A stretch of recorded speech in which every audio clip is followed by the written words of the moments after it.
Morning, everyone.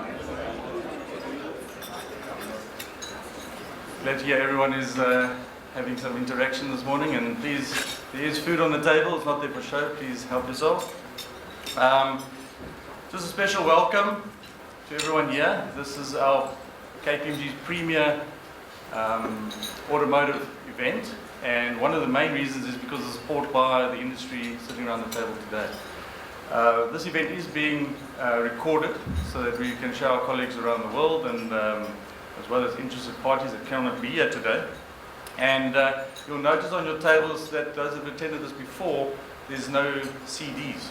And what will be happening by the end of the week, we will be emailing the survey, a link to the survey, the presentations, other thought leadership, as well as an opportunity to interact with the survey, and a copy of the video. So before I continue, and normally the thanks is at the end, I just have a special thank you to make today. And sorry, Jules? There. I'll call you in later. So the agenda today is we're going to go through the global survey results, all right, as well as what's happening in South Africa. And in the last couple of hours, obviously, there's been a lot of changes with exchange rates happening in the last 24 hours, so it's been interesting times. And you know, this is a dynamic industry connected globally, so it is quite important to be aware of what's happening globally. And then we'll have the panel discussion. We have a short break, just to give everyone an opportunity to have a comfort break. And then there are cards on your tables for questions for the panelists. So we ask that you please complete that. We will then collect that during the break and then take it forward.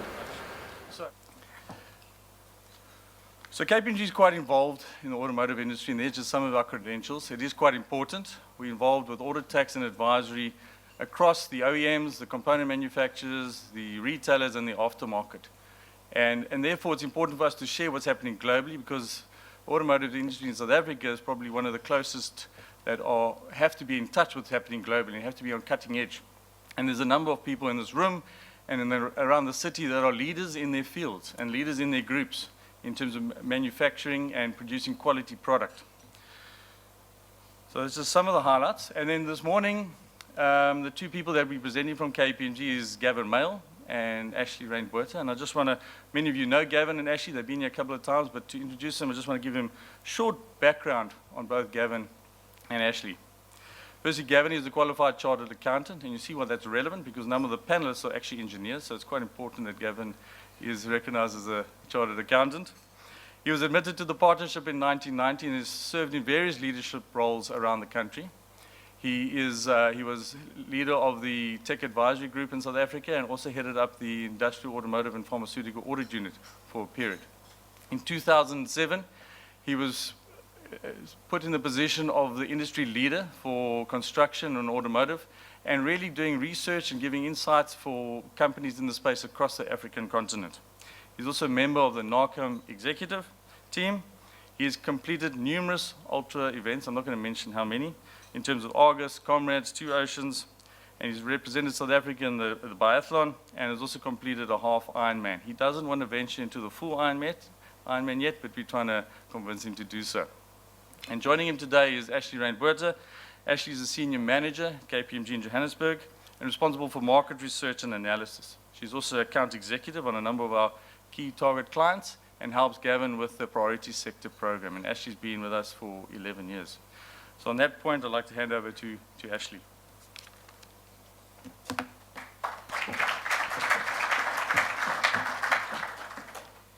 Good morning. Thanks, Alan. Good morning, ladies and gentlemen.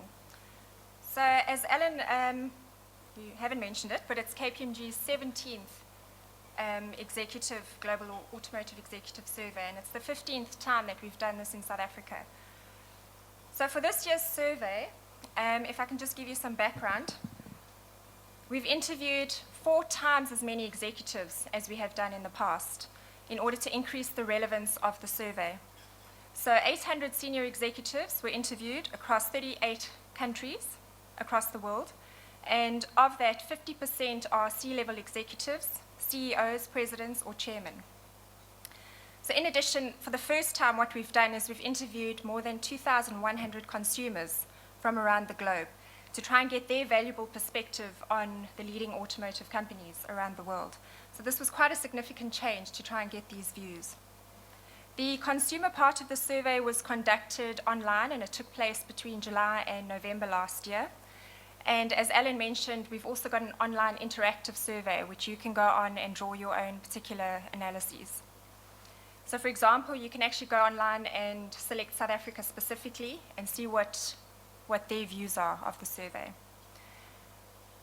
As Alan mentioned, you will be able to get this presentation, thought leadership, and the actual document itself in the next couple of days. So this year, we thought we would start by highlighting the major findings and then drill down into those areas that we think are relevant. So if we have a look at the executive summary, there are 10 key areas which make up the survey this year. The dominating trend is connectivity and digitalization. And these two areas have finally outpaced emerging markets, growth in the emerging markets, and alternative drivetrain technology as the key trend going forward to 2025. We've got countdown for disruption, which has already started. A major business model disruption is anticipated to be extremely likely, and that's for 10 times as many respondents as last year. So that's a massive shift in this year's survey. The center of gravity of the customer relationship will shift. This year, the respondents are far less confident that the OEMs will be the ones that dominate that customer relationship in a connected car. At number 4, we've got business models that will be circling in different orbits. Connectivity will pave the way for an entirely new data and service-driven business model. And it's important for those automotive companies to be able to retain the customer relationship. The 5th area, data, is the fuel that informational engineering ignites. And although this will be a decisive factor going forward, most of the respondents say that the usage of data in all corporate functions is still at the very early stages and is not really well developed. The remaining 5 trends focus on data ownership, self-driving features, the clock speed dilemma, regulation, and then who will pave the way for innovation. So, okay, I apologize that some of the text is quite small, so most of you won't be able to read it, but you can just listen to what I have to say. So although the slide's busy, it highlights the major trends and shows you how they've changed over the last 4 years.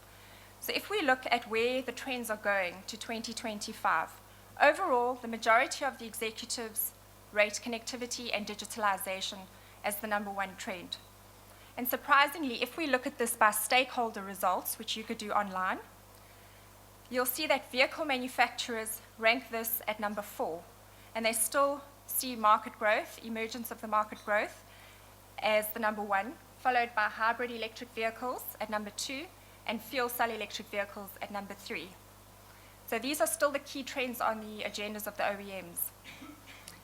It reflects that most of the OEMs are still concentrating on the challenges caused by their traditional business models, in other words, making vehicles, instead of fully concentrating on the new challenges that face them ahead. Of interest, though, if we look at this by region, the OEMs in the Chinese market are the only ones that agree with the overall opinion of connectivity and digitalization at number 1. Hybrid electric vehicles did not feature in the top 11 for the past 3 years, and this year it's sitting at number 2. And the same applies to customer data or big data, which is now at number 7. So just as an example, what I've done is I've pulled the South African equivalent responses of the previous slide for you to see how you can customize your own results. In this slide, the South African responses agree with the overall opinion for the top 3 trends. However, downsizing the internal combustion engine is sitting at number 4, whereas globally, the views are at number 10. So what may be of concern is that respondents only rate customer data or big data at number 9, whereas globally it's sitting at number 7. This is a key trend which companies need to capitalize on, and we'll most likely see the importance of this trend going forward in the coming years. So how likely is a major business model disruption? An overwhelming 82% of the executives estimate a business model disruption in the next 5 years to be extremely likely. And this compares to 12% last year, so a massive shift. From a regional point of view, the executives in the emerging markets, they believe that a disruption is likely, whereas the respondents from the triad, more developed regions, don't believe that it's that likely. KPMG believes that these OEMs who have a less conservative view still appear to be underestimating the challenges of these business models caused by the trend of connectivity. Having said that, however, you'll see in the next coming slides that there are some OEMs who are on the right track and they are able to cope with the challenges of innovation. So there we have it. According to the executives, BMW and Toyota will be the leaders in the fields of electric mobility and autonomous driving. And they're also expected to be the groundbreaking innovators in the next 5 years. So although these two companies are expected to be the most innovative players until 2025, there are other OEMs, Honda, Ford, VW, and Tesla, who are also there. And interestingly, these two companies are seen as leading in electromobility ahead of Tesla Motors.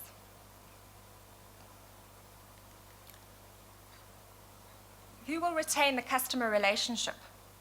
OEMs and ICT companies will increasingly fight for the valuable customer interface. The survey results show that executives are not that sure, as they were in the past, that the OEM will still dominate the customer relationship. You can see from the top bars, which is the consumers, it's very similar to the executives of the 2016 results. So they're quite similar there. And you'll see I've circled 4 areas on the graph to highlight the executives' opinion from last year. And it shows a massive decline in the OEM responses and a large increase in where the relationship lies in the hands of the ICT companies, jumping from 4% to 22%. So another big shift. From a regional perspective, the consumers and the executives from the emerging markets believe that the customer relationship will shift to the ICT companies, the technology companies. Interestingly, the companies who currently own the customer relationship, the retailers and the mobility service providers, are seen as less likely to own that relationship in the future.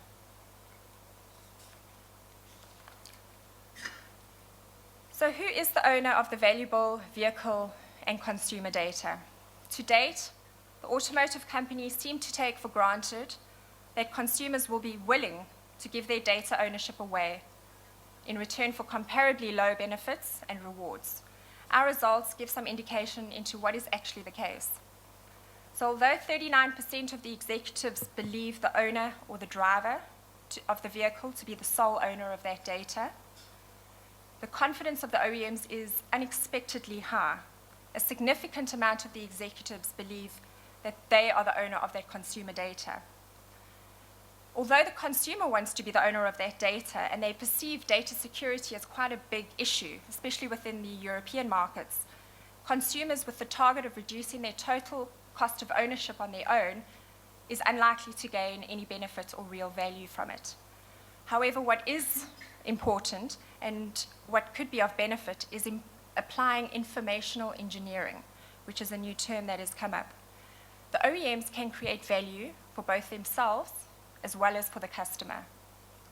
And it becomes a necessity to establish business models whereby there are incentive schemes and rewards for the consumer. So it's a win-win situation for both. The consumer provides their data to the OEM, and the OEM in response provides benefits and attractive incentives to the consumer.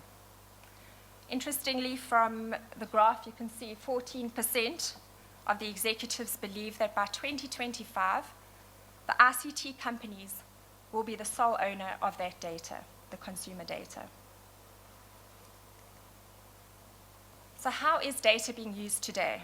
The majority of executives say that the use of data and the application of informational engineering is still at the very early stages. Currently, OEMs have access to a great amount of data generated by the car. However, data ownership as such creates very little value. What is of value is the collection and the intelligent combination of the vehicle or the environment-related vehicle data, which is your upstream data, as well as the customer-related data, generated by the driver, which is the downstream data. And the combination of those two will pave the way for a future business model, automotive business model. So you can see from the graph, the red bars indicate the level at which data is not being used in corporate functions, and the green bars indicate the percentage at which there is a high usage. So clearly there's a lot of room for improvement in terms of data. What are attractive benefits in exchange for the data? The consumers are aware of the value of their data, and in future they are going to expect benefits in exchange. However, do the executives know what the consumers want? And that is why this year, focusing on the consumer, we are interested to know what is it that they are expecting in return for that. The results show that whereas the executives are focusing on those top 3 issues there that you can see, the most important thing to the consumer is direct monetary benefits and reducing the total cost of ownership. So the OEMs and the executives have got it right. They just need to change the order, putting direct monetary benefits at the top of the agenda. Quite interestingly, the survey shows that receiving nothing in exchange for data is not a viable option, which is quite an obvious one.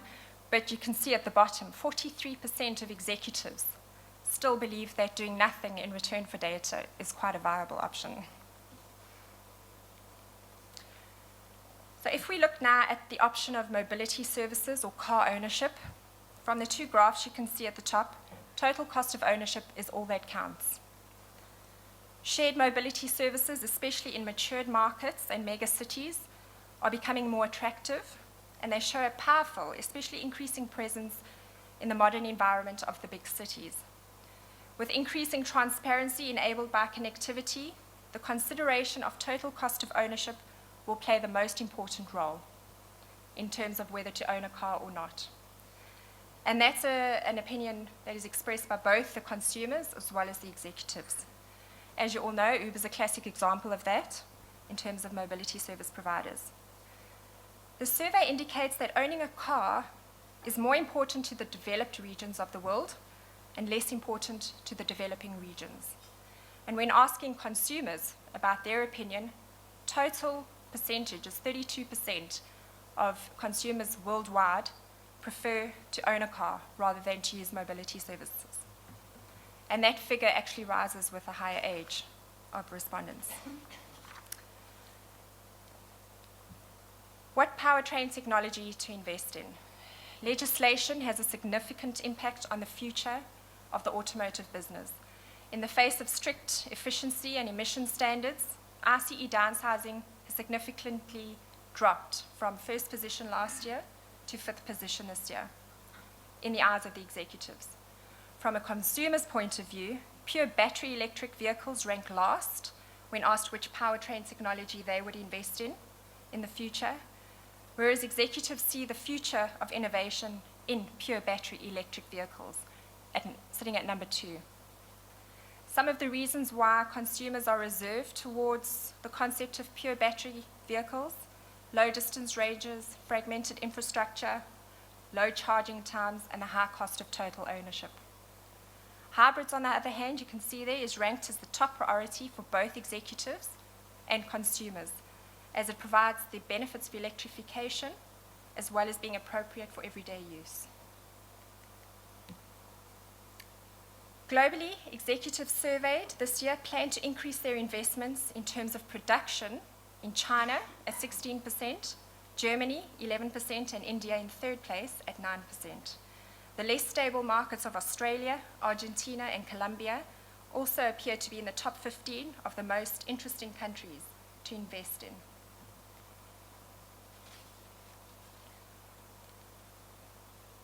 The automotive industry has witnessed enormous growth in the last 15 years, predominantly in the BRIC economies.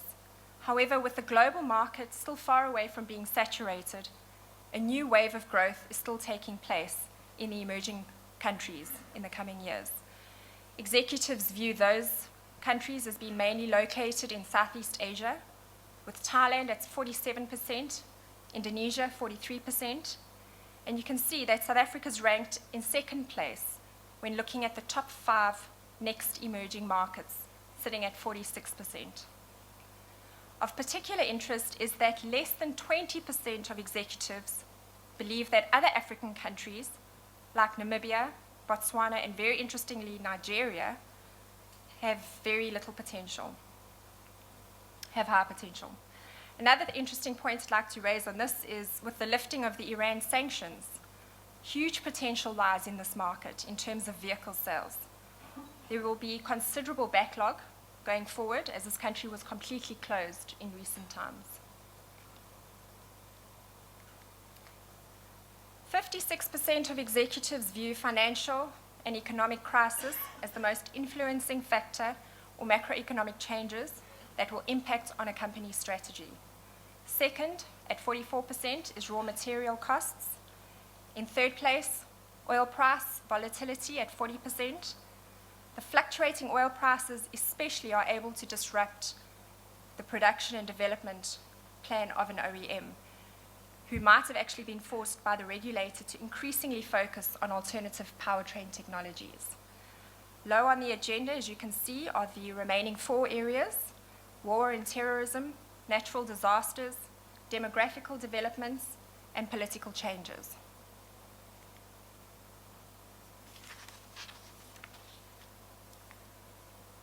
So one thing is clear, the automotive industry is changing and the countdown for disruption has already started.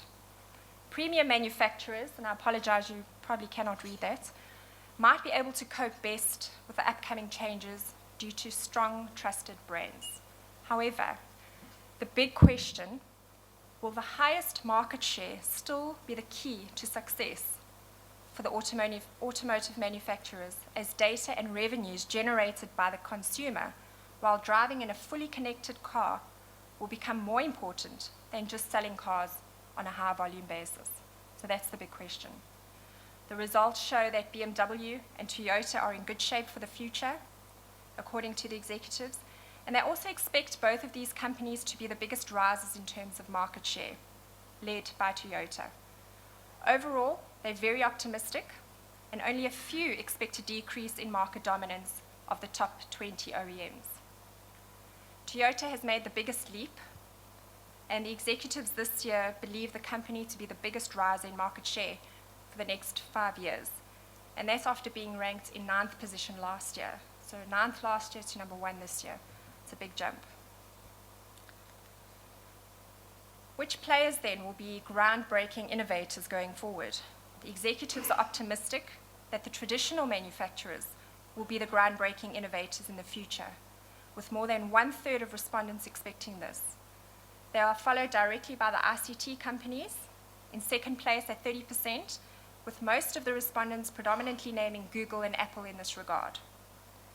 What is interesting, though, is if we look at the results by stakeholder group, it's surprising that the OEMs themselves expect the ICT companies to be leading in this area, and therefore not themselves.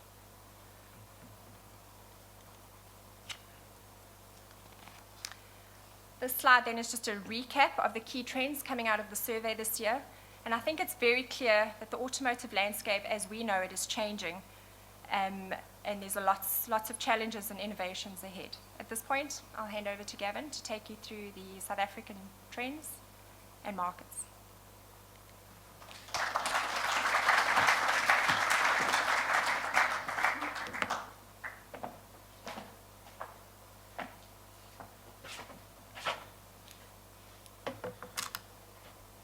So it looks like the world is going to change, especially the way we know automotives and cars. And one of the biggest things that I take out of Ashleigh's presentation there is the value of data, and that the vehicle is going to become just a commodity. And many things that we've had as a big part of our life in the past have become commoditized. And could that happen with the automotive as well? And one of our studies talked about the vehicle just being a piece of metal and of very little value. And Ashleigh challenged you with a question about who or where is the value going to lie in the future. And what's interesting there is that the OEMs are not that confident in terms of their superiority over the ICT companies.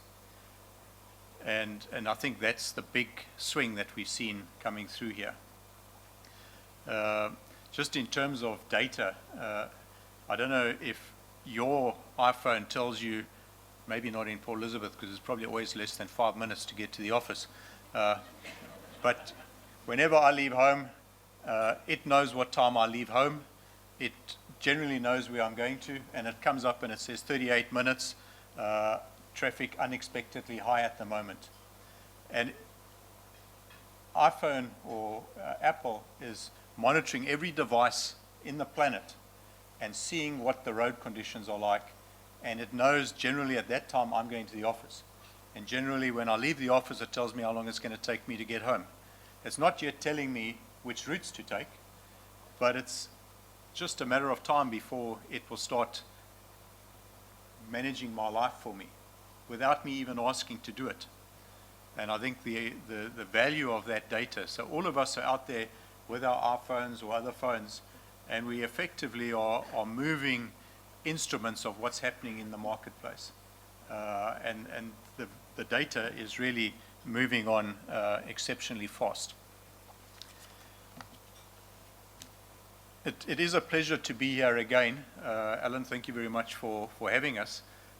It's always rewarding to get closer to business, and especially business that's networked and cooperating together. Because in a small market like we have in South Africa, the more we can work together, the better for everybody.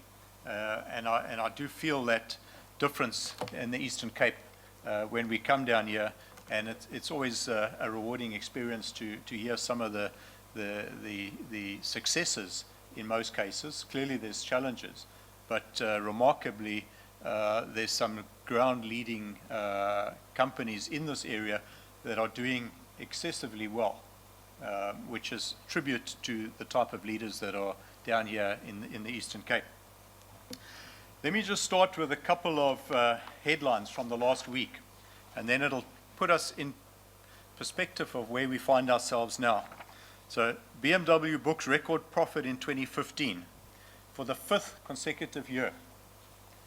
Porsche boasts 2015 revenue and profit by 25%. BMW books record February sales. Car sales in Western Europe up 13.8% in February, 6.1% in January. Remember, Western Europe was the region we were very worried, has it succeeded and survived the big economic downfall. UK, February was the best month since 2004. That's 12 years ago. So the UK have just had their best February for 12 years. And in January, their production was up 8%. That's a mature market. Daimler enjoys a record February. China grows 8% in January, despite stock market turmoil. So on the global front, we notice that sales are booming ahead. Last year slowed down, and we only had about a 1% sales growth in the global automotive market to 89 million. If you can't see these two slides, I noticed that projector is working a lot better. So it's not easy for you guys on this side to have a look there. Unfortunately, when we tested these before we brought them down, they were all very clear, and I know it's difficult to read, but as she said, we will be sending this through with a link, so it's not going to clog up your email box with a massive file, but you'll be able to download and get soft copies of all of these things.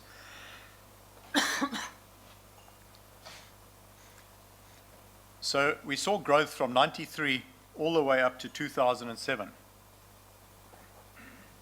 Then we had the global economic crash, and you can see the dip of what happened here.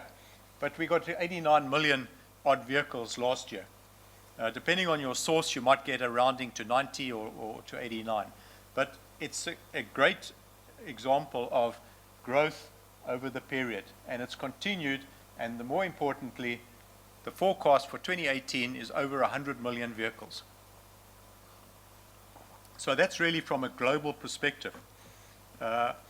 China, I mentioned January, and this morning I saw Russia also putting in some more incentives. So there are parts of the world that are still in a bit of trouble. Russia generally based on oil, holding it back, but are now starting to motivate people to continue to buy. So 2018 should be the year when we break 100 million units. If we look at then which are the big manufacturers, this doesn't come as a surprise, I think, to anybody, because the sequence hasn't changed. Globally, Toyota continues to be the number one, VW number two, and General Motors not very far behind that. In our survey that we presented last year, the forecast of the executives was that VW would take number one position from Toyota. And perhaps they would have if it hadn't been for the emission scandal that occurred in September. Interestingly, we had a look exactly what date we heard the announcement, and it was about the 24th of September. And we compared that to when the survey was actually conducted and to see if there was much of an impact. But most of the survey respondents would have been aware of that situation at the time. So what is important is Ford, which having a fairly large growth to what we've seen in the past. And also, the headline for Ford is they both expect record profits in 2015 and 2016. So they're already forecasting that the year we're in now, is going to be a record year for you. So if I try and look at the global environment, things are rosy. In fact, they're much better than rosy. Things are going really, really well for the global environment when it comes to automotives. Let's just have a look by region before we move on to the South African situation. What we have here is Asia and Australia, or Australasia region, having a small dip last year, but overall they are still 40% of the total global automotive market. And you can see how not long ago, the mid-2000s, they were equal to the North American region. And so North America has been stumbling along for quite a long time, but it's past stumbling. Do you know that in North America, each day in February, they sold 55,654 vehicles, which is about equal to our monthly sales. In fact, it's probably higher than our monthly sales now. That's one day in America. On a monthly basis, 1.3 million cars. That was our aspiration 10 years ago, to get to about 1.2 million cars. So is America out of the worst? And I think the view is absolutely out of the worst. Could it be disrupted? As she slide with political tension, what's going to happen in their environment in terms of their new leader coming through? And what disruption might that have? And there's lots of different jokes that go around. And Dion, you probably mentioned a whole lot last night. I'm not going to repeat them today. But that could be a disruptor for that economy. And unfortunately, if America sneezes, the rest of the world catches. I don't believe that's got much of a chance of happening. I think sanity will prevail, and the American economy has got quite a groundswell behind it and will continue to grow.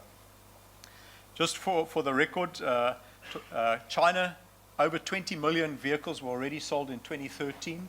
Last year they sold nearly just under 24 million vehicles. That's 2 million vehicles a month in China. There's a lot of uncertainty as to how accurate the economic data coming out of China is, but it is slowing down.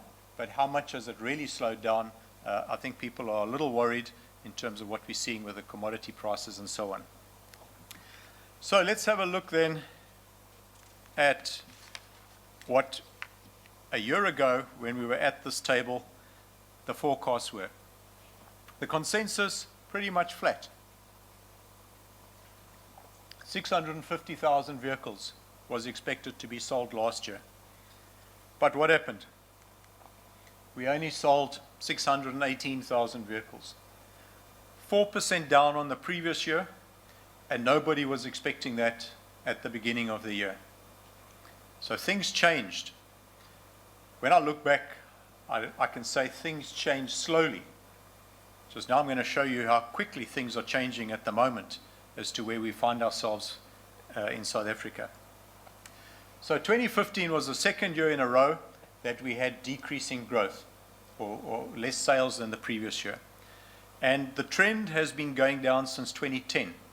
So in 2010, we had growth of 25%. Yes, off a low base, because 2009 was the disaster year after the global economic crisis.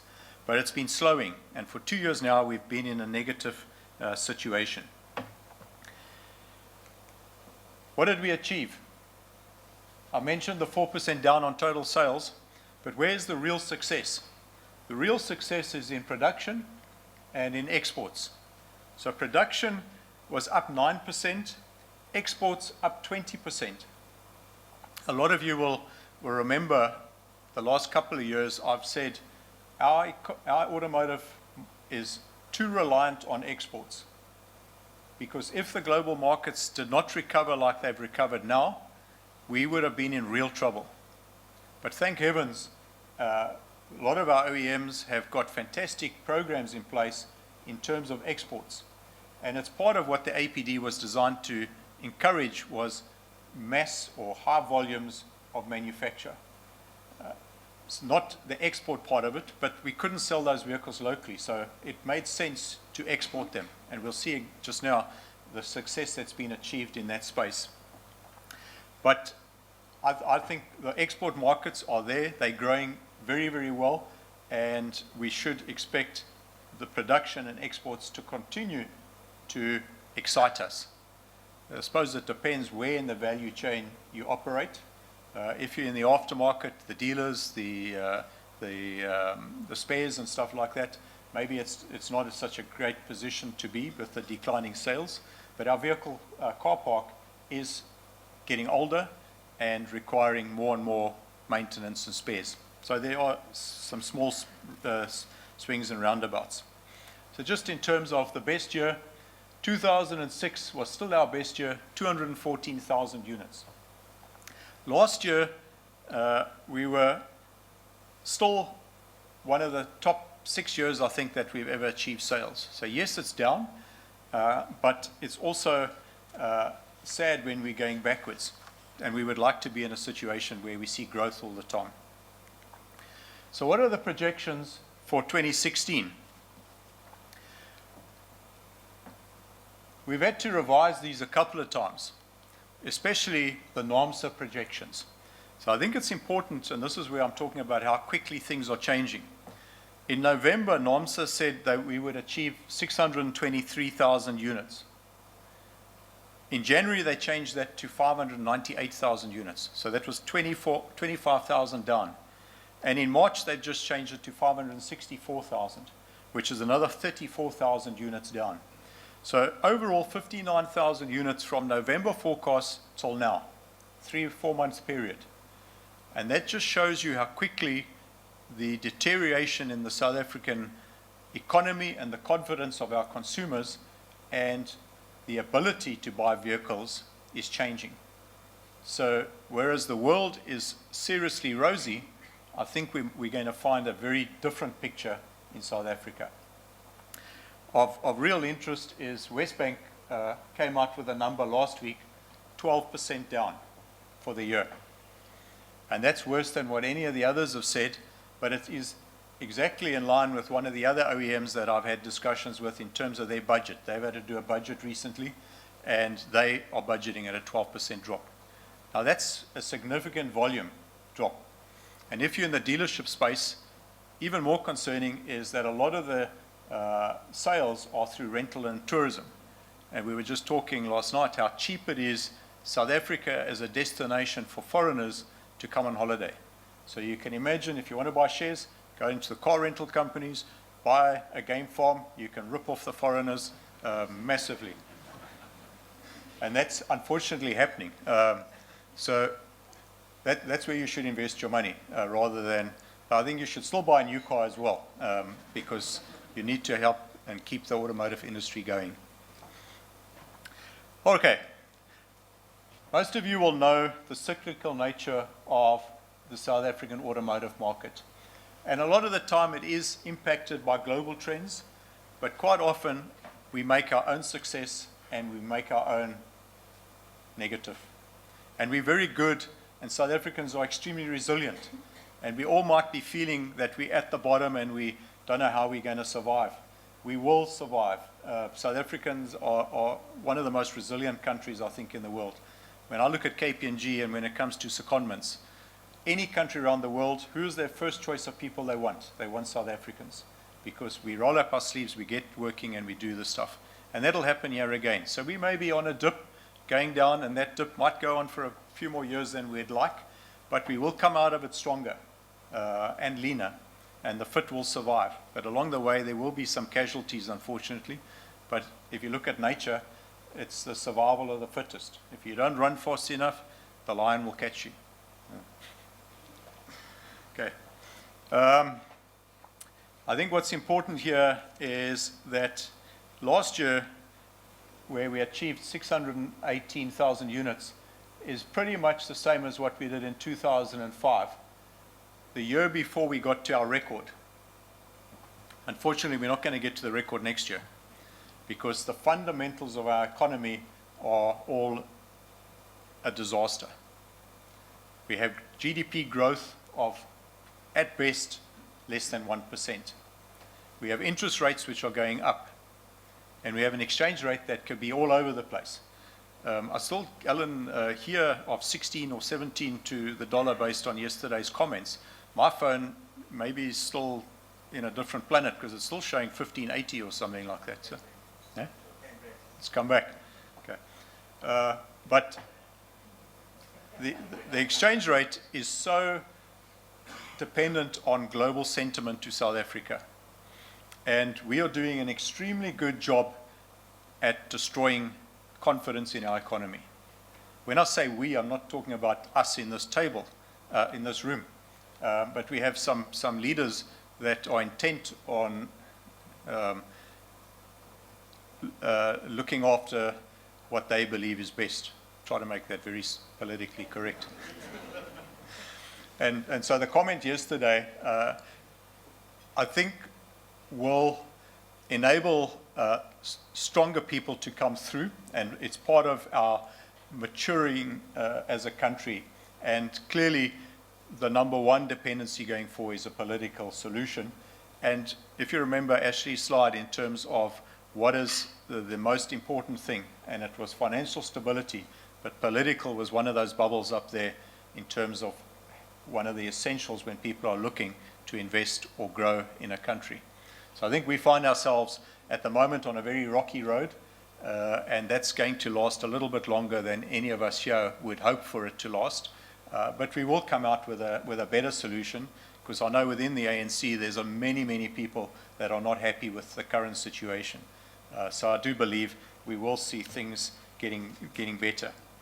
Of interest, NAAMSA's forecast over here is for a 4% growth in the year of 2017. Sorry, it's not on the slide, because I don't believe it's going to be a 4% growth in 2017 either.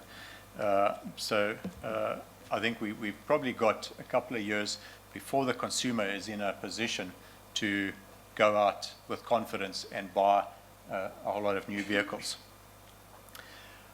Right, if we move on and look at passenger cars by source, we peaked at 75% in 2013. That means that 75 out of every 100 vehicles sold in this country were actually imported, fully imported vehicles, subsidized by the exports from some of our, in terms of customs duty neutralization. So a hell of a high percentage, and last year it was still 73, which I expected to go down a lot more. Why did I expect that? Well, we know what's happened to the exchange rate, and we know what's happened to the cost of imported vehicles. And so they've gone up, they should have gone up significantly more than what they have. I know that just in a period last year, before December, some of the importers were talking about an 18% price increase that they needed to keep their margins the way they had it. Clearly, they haven't been able to pass that on. And if you look at some of the results of the listed companies, Imperial, for example, you can see what's happening in the automotive business. There's little or no margin any longer. So they're just bringing in metal and trading metal and having to survive on other services like servicing and financing and things like that.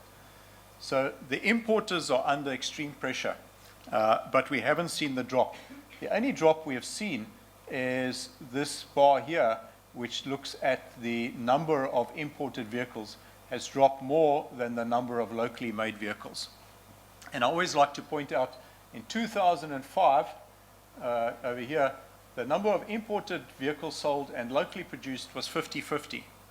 And if you have a look, what's happened is the imported vehicles have grown massively over this time, and the local markets, locally produced cars have stayed reasonably flat. And if you say, let's get back to a 50-50 position, it means 94,000 additional South African-made cars would be sold in our market. And that is got to be part of the opportunity ahead, is to buy local and produce. But I think we've also grown into a market that's more sophisticated than just providing our own needs, because a lot of the vehicles we make are actually provision for the global marketplace. And you'll see when we look at export destinations. This slide just shows you the growth by sector, and you can see it supports what I said earlier, up and down and up and down. And the forecast for next year is for every category of vehicle, passenger, light commercial, and medium and heavy are going to be down 7, 8, and 9%. So 2016, not a spectacular year for what we're looking at. This is the success, production.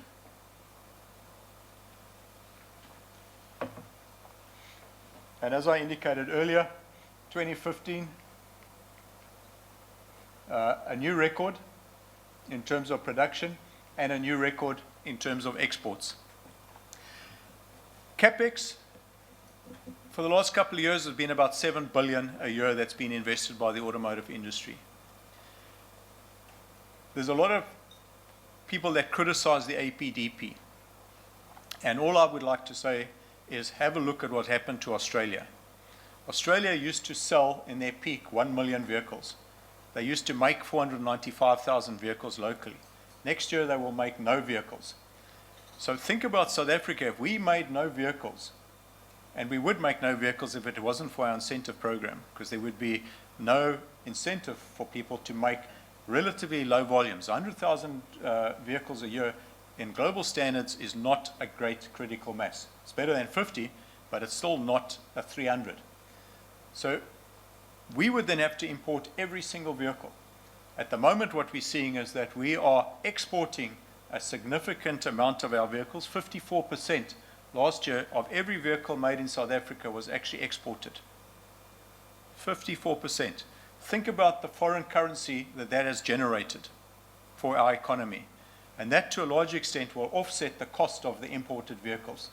So we are in a position where we have the highest choice and variety of vehicles, probably of any country in the world. And that's a luxury that we have in South Africa. Can we afford that? Can we keep the spares? Well, if you've had an accident with an imported vehicle, you generally will be out of action for a couple of months while they try and find the body plate or the spare that needs to be fixed. Obviously, the higher volume ones, it's not going to be so long because there's stuff available. But I know my sister recently, I think it was about 8 weeks that she had to wait for something to arrive. So we have a great variety, but for a relatively small country, remembering we're less than 1% of the global automotive market. Should we have that type of luxury? And if we can afford it, I suppose we can have that. Who are producing all of these vehicles? Toyota remains the number one manufacturer in South Africa. And that would even be after the Hilux production line was closed down for part of 2015. We've now got it back on stream, and maybe not fully on stream, but we've already seen the success. And what we didn't say earlier is that we met with the media in Johannesburg yesterday, and we did a round table with the media. And for the first time ever, the media were actually sharing stories with each other. And a number of them had just come back from the Hilux launch. And Ash, can you remember, it was a 43% gradient they went down? And apparently everything in the back came flying past their ears, and the vehicle didn't fall over. So the quality of the vehicle, and I'm not singling out Toyota, because you'll see it with Mercedes and you'll see it with Volkswagen and you'll see it with BMW, is top world-class standard. There's nothing inferior about those vehicles. But look at the growth in Mercedes. So yes, in 2014, they were in a C-Class changeover, but look at the volume, 105,000 units produced last year. So in terms of job creation, fantastic. And 84%, I think we'll see it just now, of those vehicles were actually exported. So we're making it here. The opportunity, and maybe not just for Mercedes, but for everybody, is deepening the component sector. So think about what happened when Nene was fired and some unknown was put in place and the rand took a knock. Think of where we would be as a country if we were manufacturing most of those components locally. Because a lot of these vehicles that are being put together and exported are still having a significant foreign content of components going into it. And there's a lot more jobs created in the component industry than in the OEM side of things. And so we wouldn't have had to suffer from having to import all these components at a much higher, instead of 15, it was 17 or 18, and today it's 16, or maybe this afternoon it's 19 type. We could protect ourselves against that. And I suspect that the APDP review that needs to happen for post-2020 will hopefully have a much higher incentive for localization of components, because we have the skills, we have the people, and we've got good examples of where manufacturers have insisted on localization, and we're able to rise to the challenge in South Africa. So where are the exports?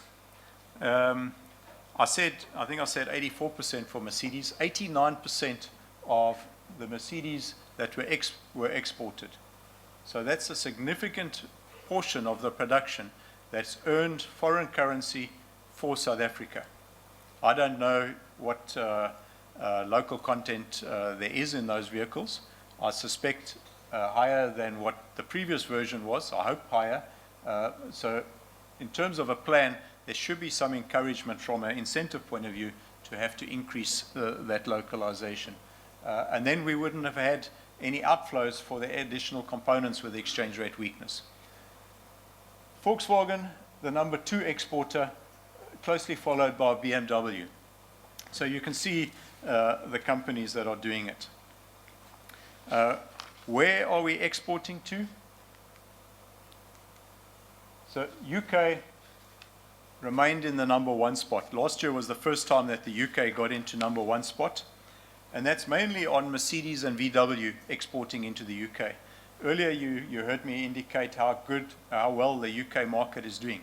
February being a record month since 2004, I think it was. So the UK market, the American market, we don't export that much into America. You can see the drop-off to a certain extent.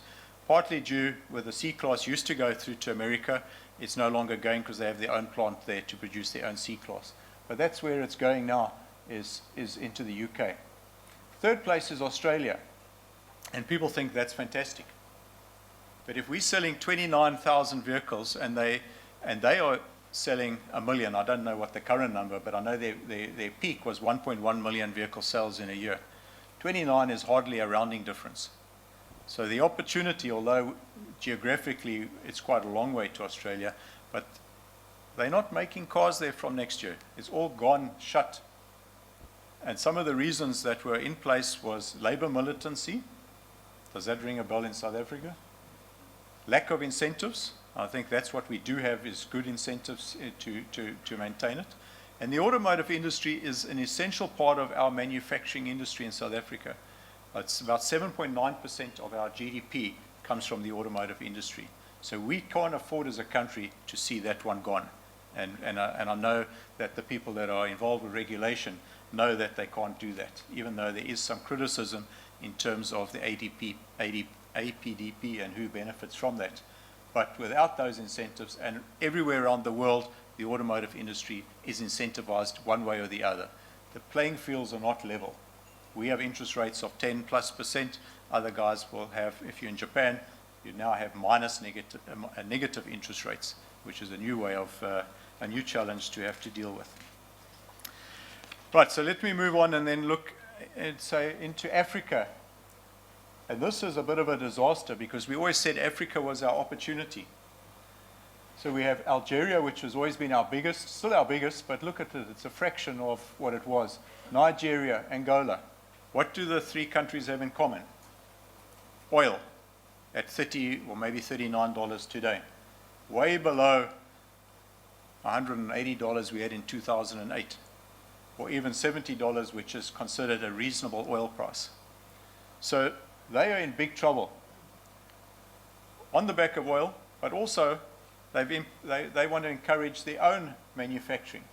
So both of those two here, Algeria and Nigeria, have put in programs to increase customs duties on imported vehicles, and a number of our manufacturers are starting to assemble some vehicles in Nigeria in terms of trying to manufacture locally to avoid the additional customs duties.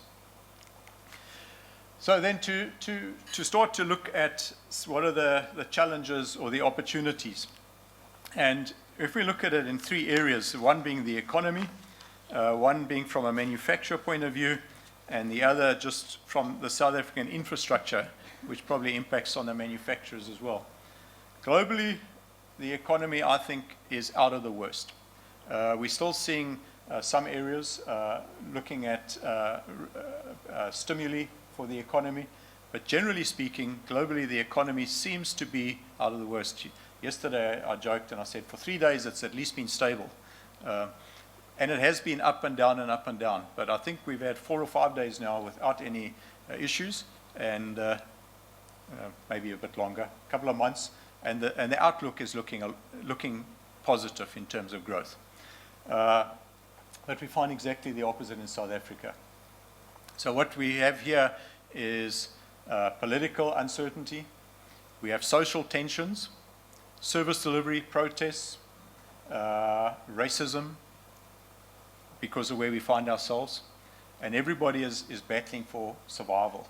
So an economy that is very different to the rest of the world, and one that needs strong leadership to actually get us out of this place. How quickly will we get out? Well, we may have quick political leadership change, and we may have positive statements, but people that are looking at us, like the rating agencies, don't like to listen to words. They want to see action. So will we get through the review this week? It doesn't really matter, because Moody's is still one level above the other two. So June is really our D-Day in terms of whether we go the high road or the low road. And one of the media houses were commenting on what Krista Koch at Westbank had indicated, and in the different scenarios that planners do these days. And the low road is a seriously high inflation, extremely bad exchange rate, and that's possible if we don't come with a political solution. So June is when we get the real rating agencies in terms of the guys that are one level above junk, and we know what's happened in Brazil and many other places as well. So that really is a make or break for us. So whether the minister will be allowed to do what he needs to do in the next couple of months is going to be critical in terms of where we find ourselves looking forward. From a manufacturer point of view, we have wage negotiations. In many sectors of the economy, we're settling wage agreements way above inflation. That's not really sustainable for a country that doesn't have big pockets. So we also can't afford another 7-week stoppage because of strikes in the automotive sector. And that seems to be starting up April, May in terms of the negotiations. So that's another impact here. Capacity utilization, that's improved over the years. Of the capacity that's installed to achieve what we did last year is only 75% overall capacity utilization. Some manufacturers are much higher and some are lower than that. But overall, 75% capacity utilization, we could sweat our assets or our investment a lot more. Electricity, from an infrastructure point of view, we've just seen another price increase. Availability is also a concern when we get through coming into winter. Water is concern in ports, road, rail, all concerns where as a country we haven't been reinvesting and maintaining to the extent that we should have been. And then a number of manufacturers are delaying the launch of new vehicles on the back of affordableness. So let's have a look at the poor old consumer then. And there's probably not a lot of new things that are in here that you aren't aware of. So yes, affordability, price increases, and there's lots more that should come through if the importer or the manufacturer needs to recover some of the exchange rate depreciation. Drought, we're unsure what the impact of the drought is and how that's going to impact the consumer. So disposable income of our consumers is not something that's going to get fixed with a political solution. It's a long-term game before everyone's bank accounts is topped up again to the extent where they can afford to go for a new vehicle. Approval rates of finance are down. Interest rates are up, which makes it even less affordable to get finance. I suppose if you want to say where's the success, it's in the second-hand market. And people are starting to complain that the insurance premiums are going up because the value of their second-hand vehicle is going up. So for the first time that I can remember, my vehicles are worth more this year than they were worth last year because of them being sucked up with the prices of new vehicles and also because of the massive increase in demand. Some of the media yesterday are estimating demand now for used vehicles at more than double the demand for new vehicles. So there's definitely been a swing, and Jeff Osborne from Gumtree was there, and he's got a lot of statistics as in terms of what's happening in the used car market. There's big demand in the used car market and some great value, but over time those prices are going up, which then causes the affordability, your total cost of ownership that we saw earlier, from insurance, obviously there's tolls, there's fuel taxes coming in, there's carbon taxes coming in. So the poor old consumer is really being bled to death as we move forward. Extended repayment terms has an impact on people turning over their vehicles. So everybody's extending the period that they're financing their vehicle, often with a balloon payment at the end, and when they get to the end, their vehicle's not worth what that balloon payment is worth. So they're in financial difficulty, so they have to downsize. So the entry-level vehicle is where most of the growth is happening. It's where there's very little profit for anybody, and you'll find that the automotive industry at that sector is not a great place to be. I've mentioned the strong demand from the car rental industry and the tourism industry. I think that is the end of my session in terms of where we find ourselves locally. To sum up, it's going to be a couple of tough years, at least 2016, 2017. If we can get some solution to the political, the social, and the economic aspects in the short term, 2018 could look good. So while the rest of the world gets to over 100 million vehicles sold, we will hopefully get back to 600, 700, well, I don't know, we'll never get to 700 by then, but things can turn very quickly. Thank you.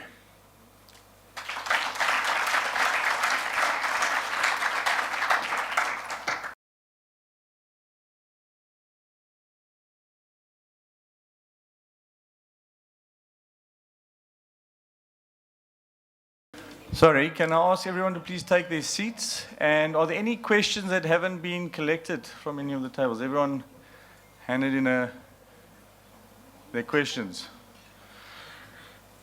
Right, so before we bring the panel up, we're just going to play a quick video on called the clock speed dilemma. As you've seen, there's a lot of change happening.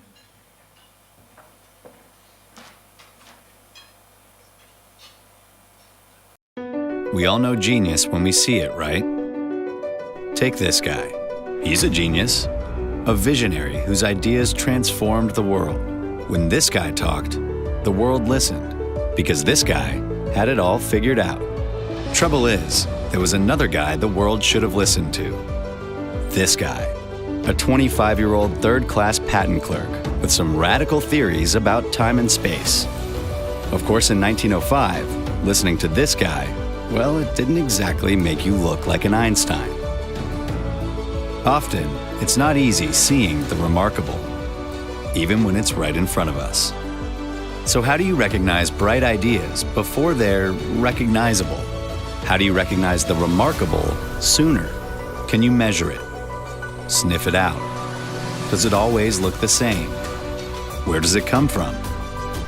How do you harness it?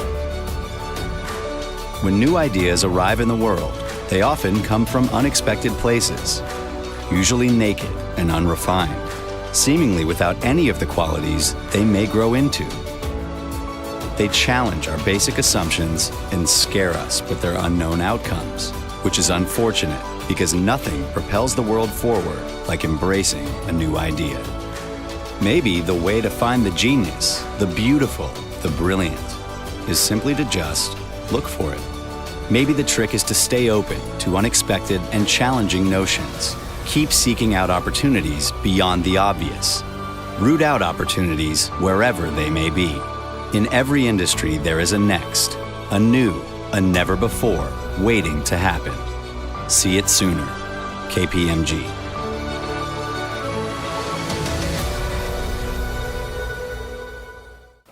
I'd now like to ask the four panelists to please join me on stage.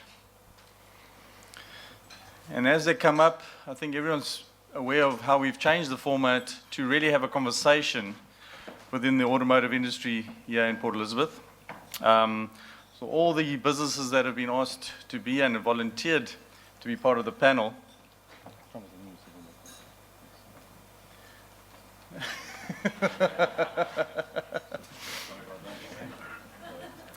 are all highly successful businesses, highly successful individuals in their own right. And another interesting fact, if you look at the logos, including KPMG, you've all got a touch of blue in them, and that's just by pure coincidence. And that's the value of data analytics. Just joking. So each panelist will be given up to about 10 minutes to share their views on the local industry and comment on the survey. And then after that, we'll have then open up the panel discussion based on the questions. So in the interest of time, I'm not going to go through each one's extensive CV, but I'm just going to highlight some important things because it gives context to who they are and their experience in the industry. And first up is Mr. Thomas Schaffer. He's Chairman and Managing Director of Volkswagen Group South Africa. He's got a degree in Mechanical Engineering and Production Technology. And he started his career in Daimler AG Commercial Vehicles in 1991 and was with Daimler in various places around the world until May 2012. And he was involved in some very interesting projects over this period, including the startup of the A class in a Ratsburg plant. He then moved to South Africa, the plant down the road in East London in 1998, where he was involved in production quality assessment as well as production manager. He then moved to Malaysia in 2002 and was quite involved in the startup of Daimler in Malaysia and consolidated the Mercedes-Benz facilities into one facility, the commercial vehicles, passenger cars, and the Mitsubishi Fuso. In 2005, he moved back to Germany. He was responsible for their global headquarters for their global operations, and was in fact involved in one of the key projects in setting up Mercedes-Benz in Beijing, China in 2011. But then in 2012, he jumped ship and moved to Volkswagen AG, responsible for group manufacturing overseas and reporting to the board member, and came back to South Africa just over a year ago in 2015. He's married to Wendy, and his interests include running, golf, wine, and good food. I'd like to hand over, so can we get back on the presentation? Thanks. To Mr. Thomas Schaffer.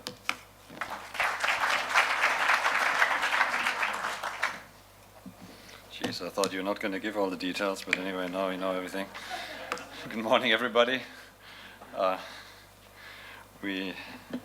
think one of the things I've learned in my career, because I moved around a lot, and I've seen a lot of emerging markets, and one of the things is clear looking at South Africa, we don't have a problem. We could really get out of this strongly, and it's not like the other emerging countries that have problems. Our problems are actually all homemade. We can, if we get a little bit better together, we could be far ahead of the rest of the crowd. So I would like to share, firstly, a little bit, some thoughts on the survey, and then my personal opinion about South Africa and going forward. So that's a little bit what we feel like at the moment. The fact is the world is changing dramatically. Do we have to panic? No, definitely not. And I'll share with you on the next page why that is. But at the moment, we're in a phase as automotive manufacturers that on the one side, you have to follow the new trends. Question is it all really clear where the trend is going? We've seen on the alternative drives, is it hybrids, is it full electric drive, is it hydrogen drive? So there's a whole lot of options where the future could go to, the data story. So the future is not quite clear. Still, you have to pursue it, and it costs a lot of money, a real lot of money. On the same time, you have regional differences. You have parts of the world that demand low, like engines that can cope with low quality fuel, especially in Africa, South America.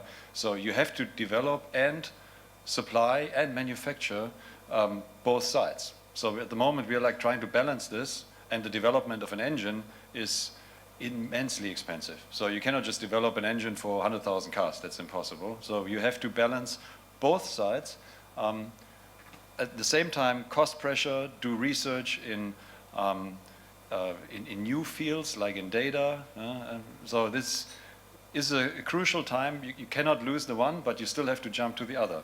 And I attended a very interesting presentation the other day. There's a professor in Switzerland who's renowned for his future predictions, and it's Professor Malik in St. Gallen, who has a theory of the two curves. There's a red curve and the green curve. Now, all technologies and developments in the world seem to follow exactly that. Meaning there is a slow start. When you look at the red curve at the bottom, it starts, it reaches its summit, and it falls down. A new development comes in and takes over and grows.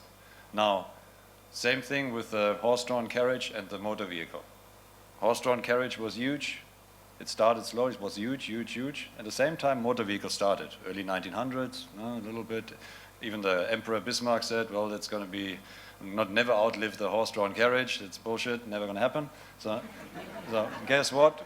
Horse-drawn carriage went down, car went up. Best example in that field is probably Nokia or Kodak, who thought still at the height of their profits, they thought that's always going to carry on. Even though the digital photography came up, they still looked at it and said, well, what can we do? And at that time it was already too late, because all the people they had were chemical engineers. They needed IT guys, digital guys, and not chemical engineers. So they missed the point where the curve tipped, and they did not invest early enough in the new curve. So when does the new curve start? And where can you create so much funds on the red curve to be able to actually fund the green curve? And now, where are we as an auto industry in those two curves right now? Because jumping on and assuming that you can live with full electric drive only is impossible. So the curve isn't far enough. You still have to cash out and make enough profit on the red curve to be able to fund the green curve. So these are thoughts that we are pondering, obviously, as an auto industry altogether, but also in Volkswagen very strongly. And you mentioned our diesel scandal earlier. The good thing out of all of that, it was a huge wake-up call. And the whole company is like restructuring, changing, and things are happening now that I thought were not happening in the next 10 years. They will happen probably in the next year or two. So when you go a little further on the data side, I don't know if you remember last year there was a huge story about Audi, BMW, and Mercedes buying Navtech, the Google data service. That's the Nokia data service in front of Google, who wanted it also. this is the keystone to autonomous driving. You don't have such accurate data, you cannot prevail in future. So that was one of the sort of joint events of the classic OEMs to defend the realm against the new up-and-coming Googles and Yahoos and Apples. But the question is, where from here? Will they outpace us? Will Google now be the new auto manufacturer? Will they be the only ones? I don't think we have to be scared about that. It takes a while to be able to build cars. They're trying. We all got panicky in the 80s when the Japanese came up. The auto industry didn't come to a standstill, and the Japanese took over everything. Then the Koreans came. They also didn't. So it's good to have competition. It's always good to have competition. And what it taught us is there is change coming, and we better move on. Now, when you think about the Google car, autonomous driving, there's a lot of questions around it. Mainly, who's in charge if the car hits something? Who writes the algorithms if a car drives in town and it comes into a situation, you either have a head-on collision, you die, or you hit a mother with a child in a pram. So who makes the decision? So who writes this algorithm? Who says, yep, you or them? Interesting stuff. Now, and that will dominate the auto industry now for the next couple of years, I think. It's not really, can we drive autonomous and can we use all the data? It's all there. You can do it now. You can drive. We had an Audi drive from San Francisco to Las Vegas, autonomous, had it drive 280 kilometers an hour on the racetrack faster than any race driver. It's all possible, no problem. It's the legal and administrative shackles that are put on and that need to be worked with up to now the telecommunication companies worldwide. They're putting one patent in after another, and they want to cash in, obviously, for the future. So who uses the data? How can you use the data? And it's going to take a little while. Until then, we're going to build great cars. What's interesting for us right now, rather more, is using the data in production. We call it Industry 4.0. First revolution was the steam engine, then came the computers and so on, and now we are on the fourth revolution. And the machine right now detects already when it is about to have a breakdown, when it needs maintenance. That saves you a lot of money, and what they call the Internet of Things, when all the elements are actually part of a connected setup, have cooperating robots that will increase quality, and you limit waste in production and downtime immensely. And of course, in the vehicle and consumer data, it opens up a whole lot of new business areas that you can live in, like in telling the guy driving the car that he has to pull into maintenance for his car, is about to have a breakdown. Connected drive. Accident-free driving. If all the cars are connected, now you mustn't now pull up behind the truck and hit the guy head on, so you better stay your ass in. So there's a whole lot of things that can be done.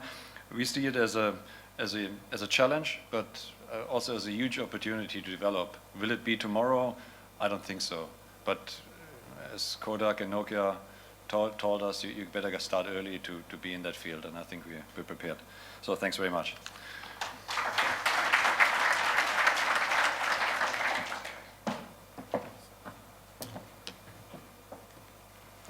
Thanks, Thomas. The next panelist is Mr. Dave Coffey, Managing Director of Shatterproof and also current President of Narcam. Dave has also got a degree in mechanical engineering, got a lot of engineers on the stage tonight, or this morning, and he's also got an MBA from UCT. He started his experience in '87 with Doorbell and oscillated between Doorbell and Shatterproof until about 2005, where he joined Bell Essex Engineering. After that, in 2010, he returned back to the PG Group in various roles, in leadership roles, and is now, as I said, Managing Director of Shatterproof. He's also had a number of other leadership positions, including President of Narcam in 2004 and 2005, and Vice Chair in 2013. He's been past President of the Port Elizabeth Regional Chamber of Commerce and Industry in 2005 to 2007. Married to Sandy with 2 kids, 2 sons. He enjoys sport, outdoors, running, mountain biking, and mountain climbing. Dave, we look forward to hearing your message.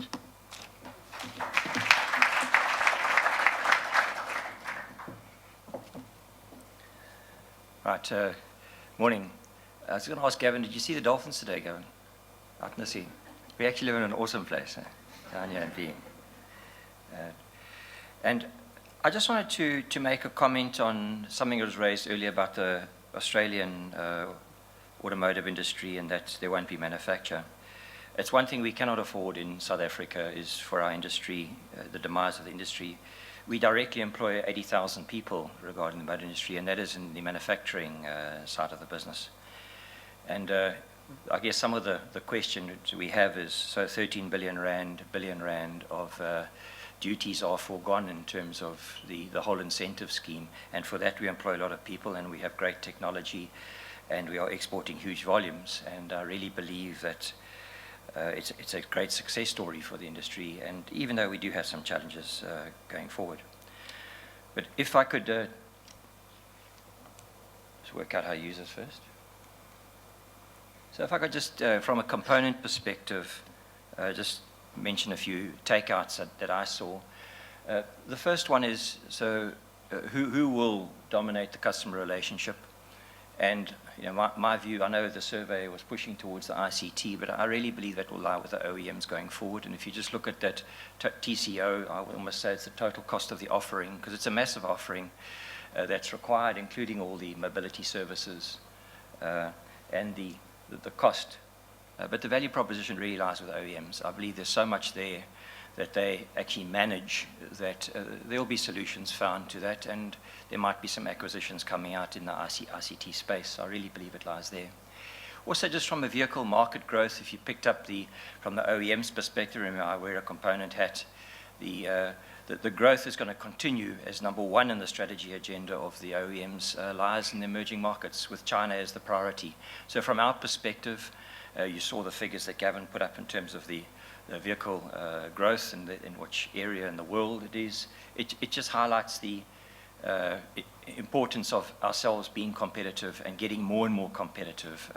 As you get into fighting for new business, you come across these benchmarks from the emerging markets, and it's just going to become stronger and stronger, and it is what it is. While I'm surprised, I was excited to see that South Africa was second on the new emerging markets. I think there are many challenges in that, and maybe it's a signal that it is a stepping stone into Africa, and that it will stabilize in the next 2 to 3 years, and we'll get some sanity going forward.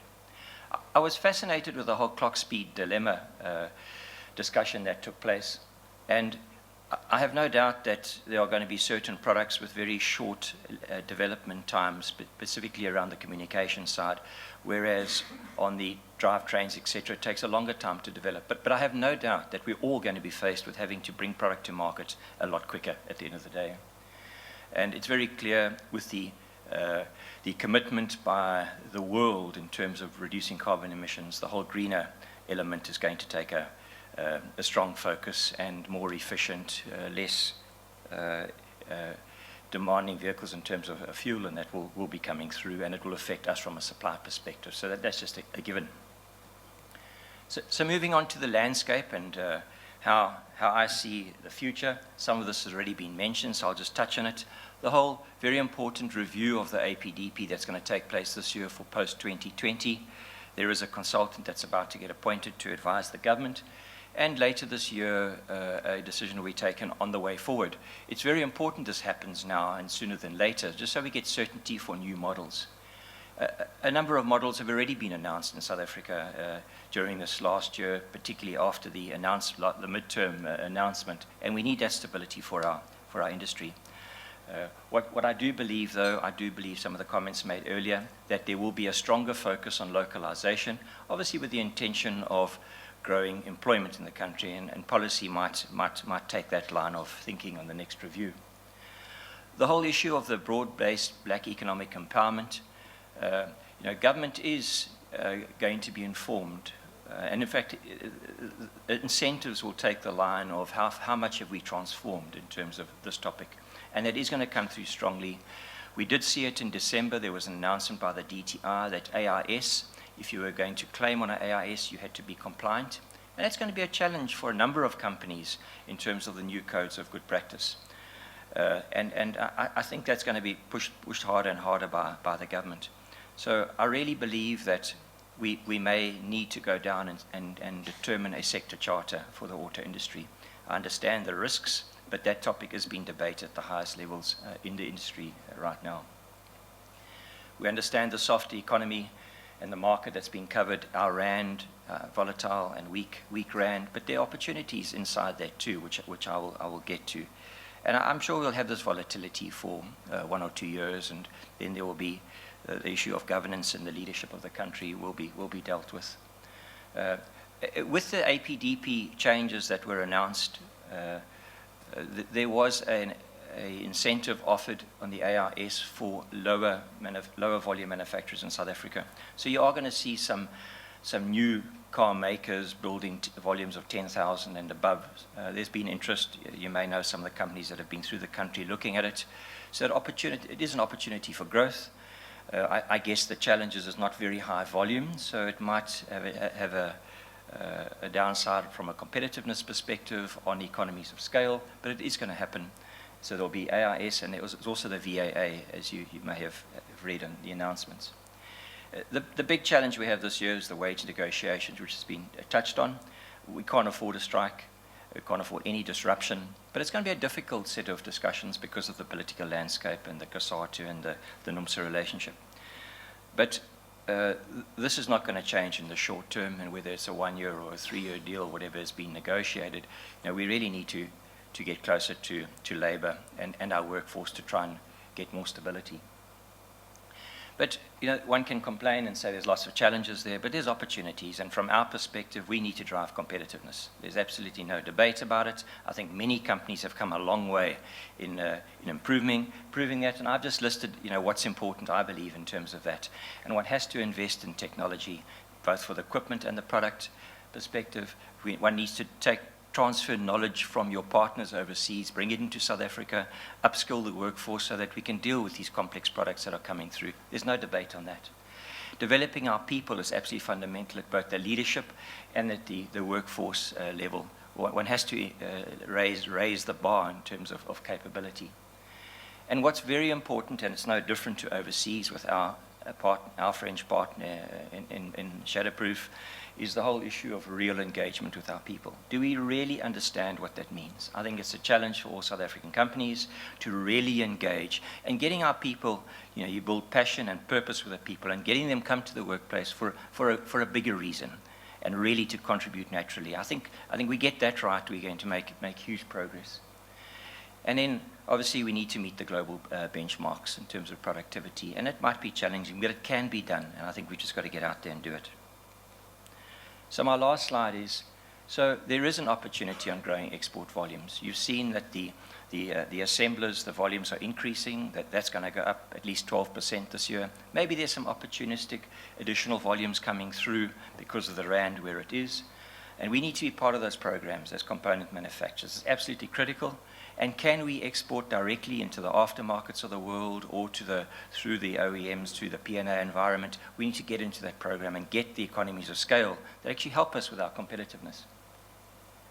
An important initiative I want to cover there is the ASCII, and it's the Automotive Supply Chain Competitiveness Initiative. I don't think it's had a lot of public coverage, but it's an initiative that's supported by DTI, NAMSA, NACA, and NUMSA. And what it's really driving is driving the localization, an increase in localization, deeper localization through Tier 1, Tier 2, Tier 3, and also our competitiveness as suppliers. It's a very important initiative, and it may have had a fairly slow start for the first few years, but we're busy reviewing the business plan for the next 3 years. And as NAMSA and NACA, we are very, very aware of the importance of growing localization. And at that forum, any new project, any new product that comes up for localization, we'll want to know how much that's going to change the local content in South Africa, because it's important that everyone buys in and actually makes it happen. So this is going to take really strong focus in the industry, because it's very important. We do need to localize more, and the local content in South Africa, it runs around 41%. Okay, so there's lots of room for improvement there. and it varies from OEM to OEM, and also within different models. And if the Forex, if the Rand changes, it can weaken for the way it's calculated. But the bottom line is it's at 41 and has a lot of room to grow. So there's going to be a lot of focus there, and I encourage all the component industry is to participate in this initiative and actually choose projects under the competitiveness program that actually make a meaningful difference in your company. Not for just to say, I'm participating because I've been asked to. Let's use it effectively, because there's a lot of donor funding coming in this regard that we can actually use to assist us. Then the last item I want to cover is a component show that as NARCAM we are setting up for April 2017. But it's more than just a NARCAM show. It's in alignment with those who know with the localization in Durban that the DAC organizes in Durban. We are going to get together with them in a partnership, and we're going to arrange our first component show. We're going to be encouraging a lot of support from the Tier 1 suppliers to come and exhibit, and then get the support. The OEMs are already committed to supporting us, and we really want to have a world-class event to showcase the industry and to offer opportunities for growth and to attract the global purchasing managers around the world, the OEMs, to come in and see what we can offer. And I will be asking through the component structures that we support that initiative. So from my perspective overall, yes, we have a challenging environment now, but there are many opportunities. We've even seen it in our own company, that in the local aftermarket, for example, we are seeing that our Chinese competitors are now starting to take some strain. Yes, it might be fortuitous with the Rand, etc., but we're able to, with our competitive improvements, we're able to hold on to price, keep it at the competitive level while the others come past us and become more expensive, and we can grow market share. There's lots of opportunities in the environment, and it's for us to take it. Thank you.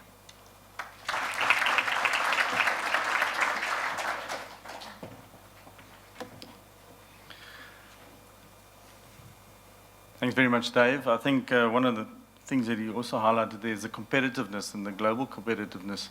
And I think there's a number of people in this room that are leaders, as I mentioned earlier, in terms of their organizations as the #1 plant. And what Thomas failed to mention is that yesterday they were announced as the #1 VW manufacturing plant in the world out of 119.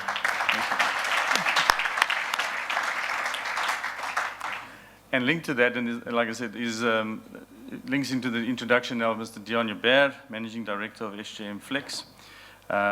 He's a mechanical engineering diploma as well as a qualified toolmaker. And he also began his career in doorbell, funny enough, in the early 80s. You can't remember when, but it was somewhere in the 80s. And he's held various positions as he worked his way up until he became General Manager of Doorbell Automotive Systems in '98. He then, during that time, however, he did spend 1 year with Nissan, but decided to go back to a component manufacturer. And in July 2000, he joined SJM Flex as the General Manager and has been MD since 2003. And I'm sure you allude to that, but they are also the #1 manufacturing site in the SJM group globally, and that includes Korea and SJM, and thanks to Dion and his team that have been driving that. And but his other positions includes past executive committee of the CCIG, the Catalytic Converter Interest Group. He's also currently on the executive committee of the Exporters Club for Eastern Cape, a member of International Trade and Investment Team of Business Chamber, and he's been on the GMS, the General Motors South Africa Supplier Council for the past 5 years. He's married to Zenobia, has 2 children, and he's completed also a couple of Comrades, Argus, Two Oceans, Trans Baviance. He likes golf, but I think everyone knows that he likes his wine. So I'll just hand over to Dion. Thanks, Dion.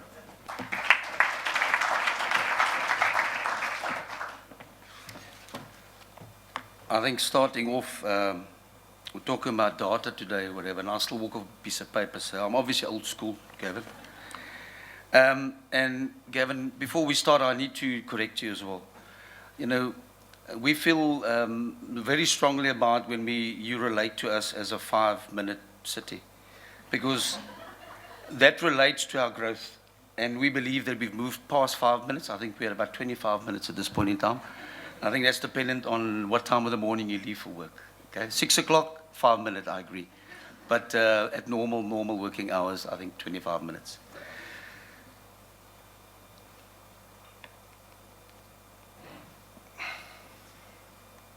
Okay. I thought that quite appropriate for this discussion. You know, we're talking about self-driving vehicles, and when I was doing a bit of research, I thought that's quite a good one. Mr. Bean driving his vehicle from a couch upstairs. I hope that's not our perception of the new self-driving vehicles going into the future. But I must admit, before receiving the results from that survey, I was quite blind to self-driving vehicles. Starting to do a bit of investigation, and I found very interesting stuff. And if you are not privy to self-driving vehicles or the information, I would really urge you to do a bit of research. I was really bowled over how far we've come, and more so, how much muscle data actually has. Just from an agenda point of view, I'm going to be covering quite a bit of what the previous speakers has alluded to. So it's not that we had a meeting, but I think our mindsets are very similar. And Dave, in particular, I think from a Narcam component manufacturer, we're very much aligned in terms of our thinking. I hope I don't step on any toes, Thomas, with regards to some of the comments, because these comments are personal comments with regards to the survey results. So important possible consequences of the survey. I think it's important just to unpack that a little bit. Then possible impacts on the auto industry. And then I think very important is how do we overcome that? And the only way I can relate to overcoming that is to actually stand here and talk about STEM on one page. I think it's important to share that story with you, because that will give the other suppliers in this room better ammunition for the future. So moving on to the possible consequences for the survey results. I personally believe that from an OEM perspective, the importance of this data that we've been talking about. The OEMs in the past has been bullish, and I mean that in a good way. They've always taken the initiative in terms of what they want for their product, and I really believe that into the future that they will buy into technology when it comes to data. And that really said to control their own destiny. What was very impressive for me while doing this investigation, found that Google has progressed quite far with their autonomous vehicle development. And will they be going this alone, or will they partner with the OEM? Again, I think it puts them in a very good position. And I think Thomas alluded to that before, where we're talking about Nokia. I know that Volvo has got a strong link at this point in time with Ericsson from a data perspective. And I believe those are the kind of alliances that we will see going into the future. With self-driven vehicles, the possibility is high that more people will drive together. I think this is a real challenge. We spoke about ownership. And although in the developed countries, we're finding that people still believe that they need to own a vehicle, we're finding in the more undeveloped that when the data is available, that more people could be driving together to maximize this data availability. This could result in reduction of vehicles into the future. I think the race has really begun on who will take the lead for data muscle, or are they going to do this by themselves?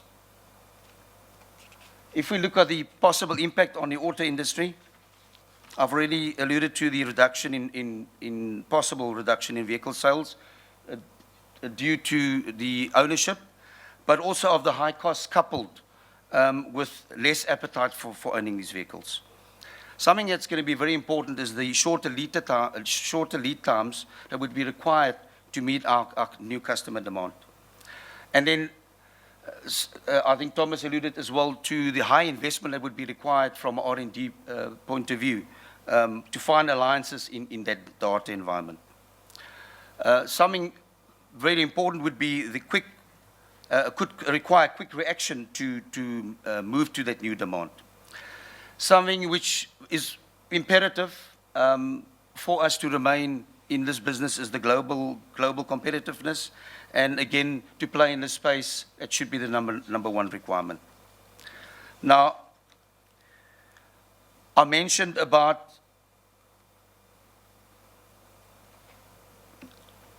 what can we do in South Africa, and while sitting, listening this morning, it was quite clear that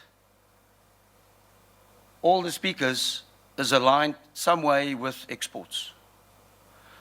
And the message from me would be one of, if you're not involved with exports currently, I believe with the exchange rates, with the parameters set, the space that we're playing in at this point in time, it's going to be imperative to align yourself to some sort of export going to the future.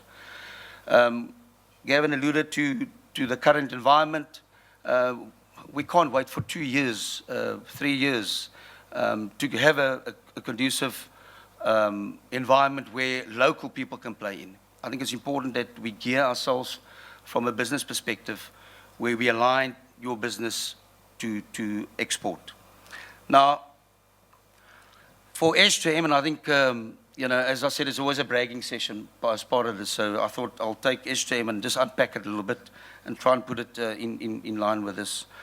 For us to remain competitive, we have a very strong R&D presence in Korea, supported by all our global subsidiaries with patents and unique designs. And that's backed up by our liaison offices in close proximity to our customers. So R&D is fundamental. It doesn't matter what business you're in, and more so with this data collection. We have 6 manufacturing plants globally. South Africa, 2 in China, 1 in Korea, 1 in Malaysia, and recently a greenfield site in Mexico. We underestimate the potential of the South Africans. Again, one of the speakers alluded to skills and skills transfer. To us, it's very important. And it's not always skills transfer from other companies, but also vice versa. To give you an example, last year, September till December, we had 10 Mexicans being trained in South Africa by South Africans and then shipped back to Mexico. So we underestimate the talent and the potential that we have in this country.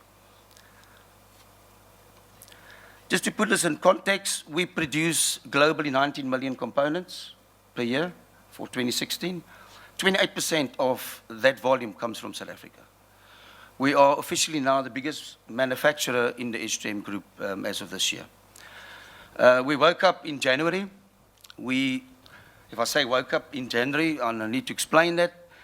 November, when before we went on holiday, budget was presented to Korea with our volumes, which was going to be a relatively slow growth at 8% projected for 2016.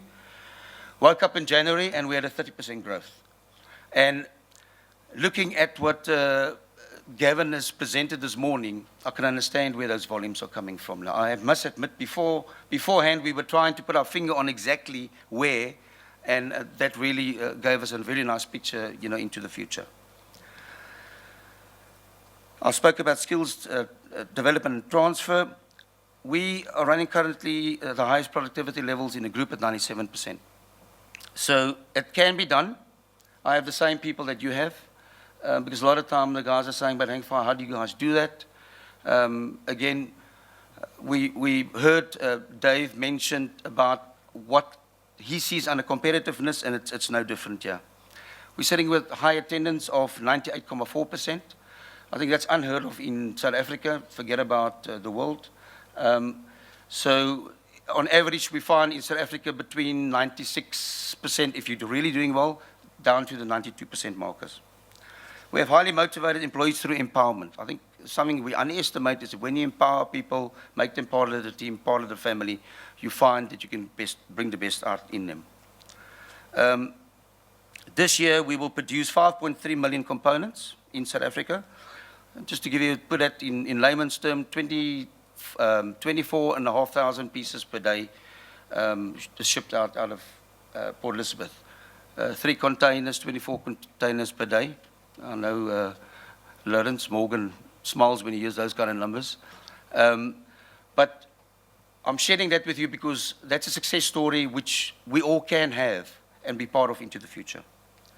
PPMs, parts per million. From a quality perspective, if you want to be a player, you need to make sure that you meet the requirements from our customers at 1.5 versus the norm under 10 globally. Localization. I think this is imperative for us going forward. Although we have the HAV-2 material available in South Africa from Columbus, we still have the challenge of lighter components required by the customer, going to a thinner gauge material. And as we stand now, we are busy negotiating with government in terms of a new project. Hopefully it will kick off in 2017 at Kucha, where all our materials will be local. I think that's the starting point. If 50% of your selling price is raw material and you can get that from a local base, working capital down, all the other benefits, APDP for our customers, ultimately, it's a win-win for everyone. Something that we need to push definitely a lot more is localization through the OEMs. I think we need to aggressively attack that one. We know that if we can supply components from this base in South Africa globally, competitive, then it makes sense to be able to do that locally as well. And that's not a... I'm saying that, Thomas, because I think it's important that from an OEM perspective, you guys are looking at the same as we are from a localization point of view, but I think the urgency needs to come through from OEMs to work a lot closer with the component manufacturers. I think something that's important to us is that we have to be ex-works competitive. No argument about it. And the APDP is the vehicle really that we move the components because of our dislocation to our markets overseas. Something that many people might not know, SJM stands for St. June Machinery. It's obviously a mouthful, so we abbreviate it to SJM. And we develop our own machines, and that gives us obviously a lead in terms of our competitors. We also sell these to our competitors, but we will sell them the base models, which means that we will have the advantage on all the improvements.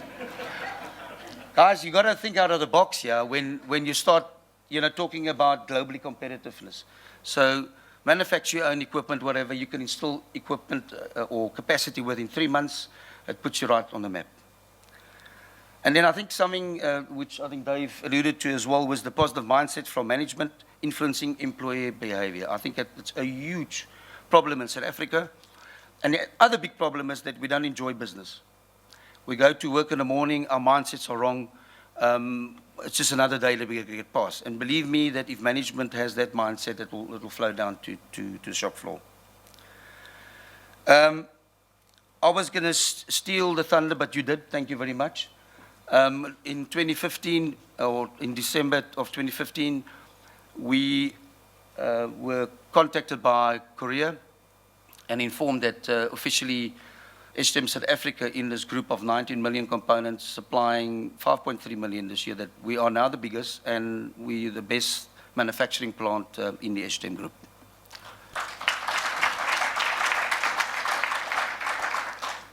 I want to just share one last success story with you. Sorry. We talk about support for our suppliers and localization, and here is a typical example. We spend a lot of money from an SJM perspective on a collet, and I'm not going to go into the detail, but it's a component that it's a high volume component that we will use throughout our organization. And one of the concerns has been that the cost of these collets, because of the volume, has grown immensely high. And we took a local approach of developing, although we're not responsible for R&D, to develop our own collets. Short story, this collet design has now been accepted by our head office, rolled out in such a way now that we have, this morning I've received the first orders for our local supplier, a small supplier that's never had exposure to export. His product, or our product designed in conjunction with him, will now be exported globally from South Africa. And I think that's immense. So It can be done by taking hands with the suppliers, look at your requirements, and then say, right, jointly, what can we do to move forward? And is that going to be the business meeting in future? Thank you.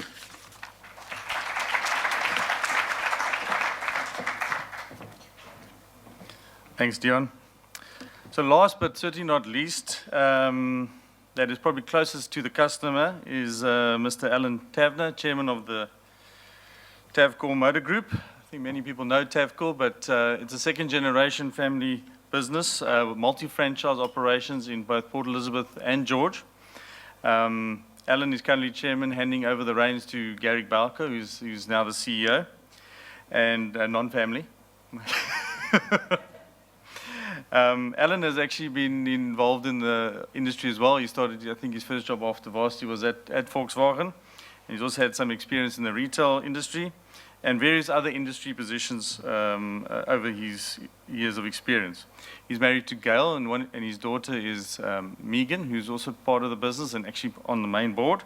And his son Ross lives in Paris, France, not Paris. He has 2 grandchildren living in PE, but what's quite interesting is his interests. Firstly, it's business, not cars. He's also interested in negotiating theory and practice, the stock market, which has resulted in his golf taking a bit of a backseat, and a very enthusiastic amateur in the kitchen. Alan, we look forward to hearing from you.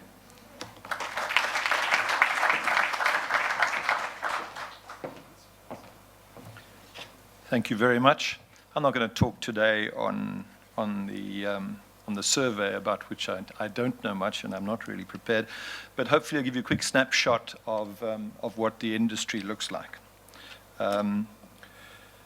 Gavin, I was pretty depressed when you'd finished talking, and I thought to myself, who wants to be an auto dealer at this particular point in time?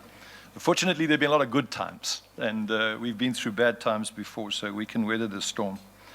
And the other point that I just want to maybe touch on before we go any further is I don't care what anybody says. A motor car is an object of desire and of romance and of emotion. It's not a commodity. It never will be. And the way things are going, I think in South Africa, hold on to your cars because they might be a better investment than you think they are right now, the way things are going.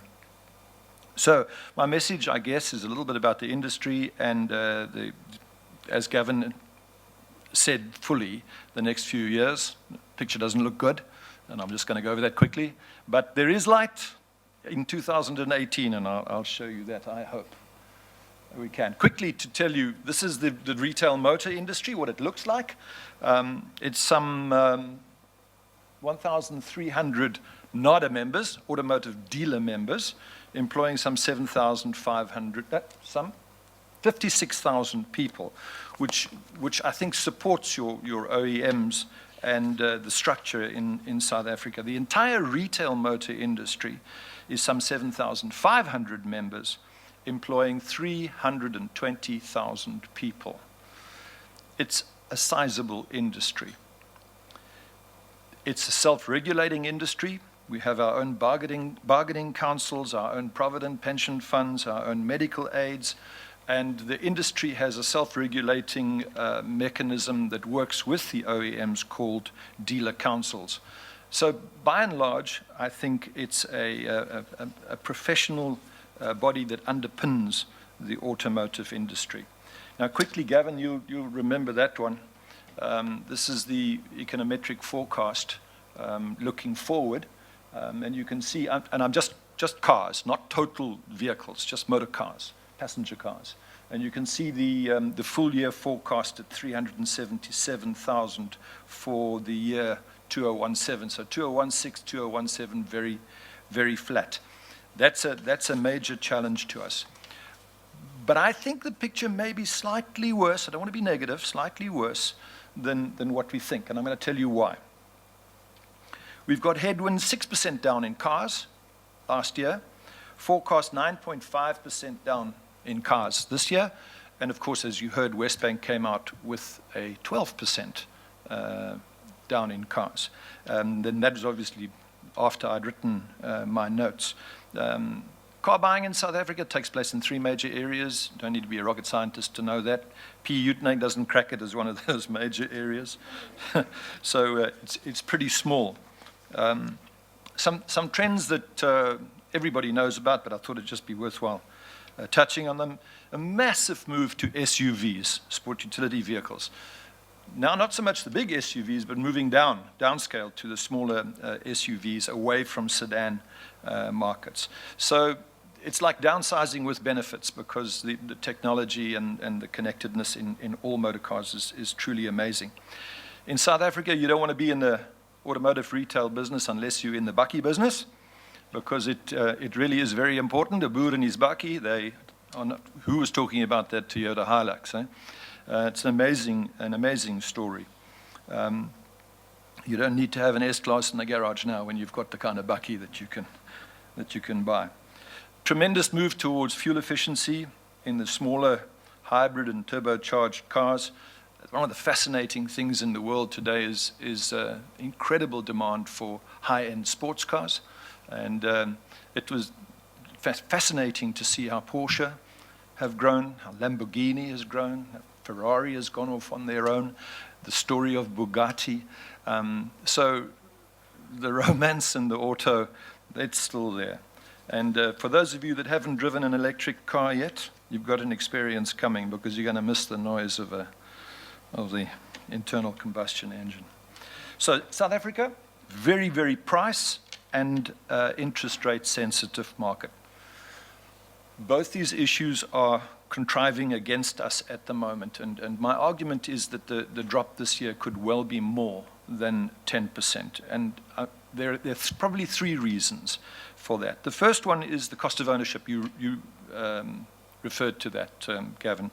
It's too high relative to our income packages in South Africa at around about 33%.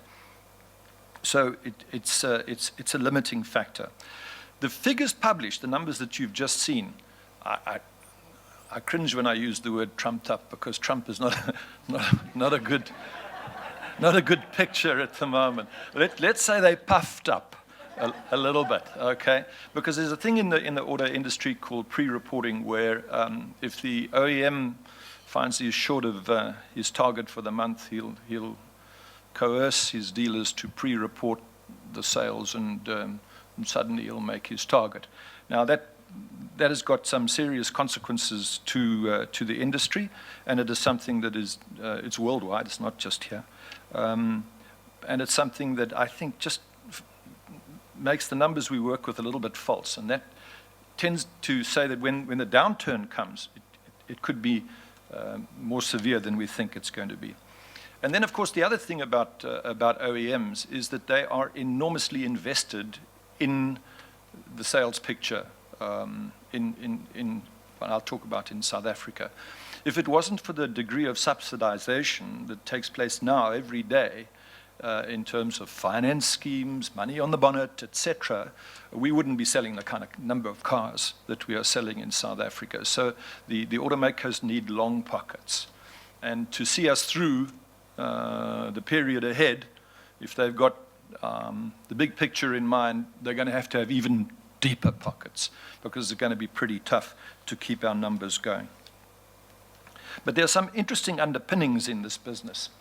And here's the first one. Used car market, probably 2.5 to 1.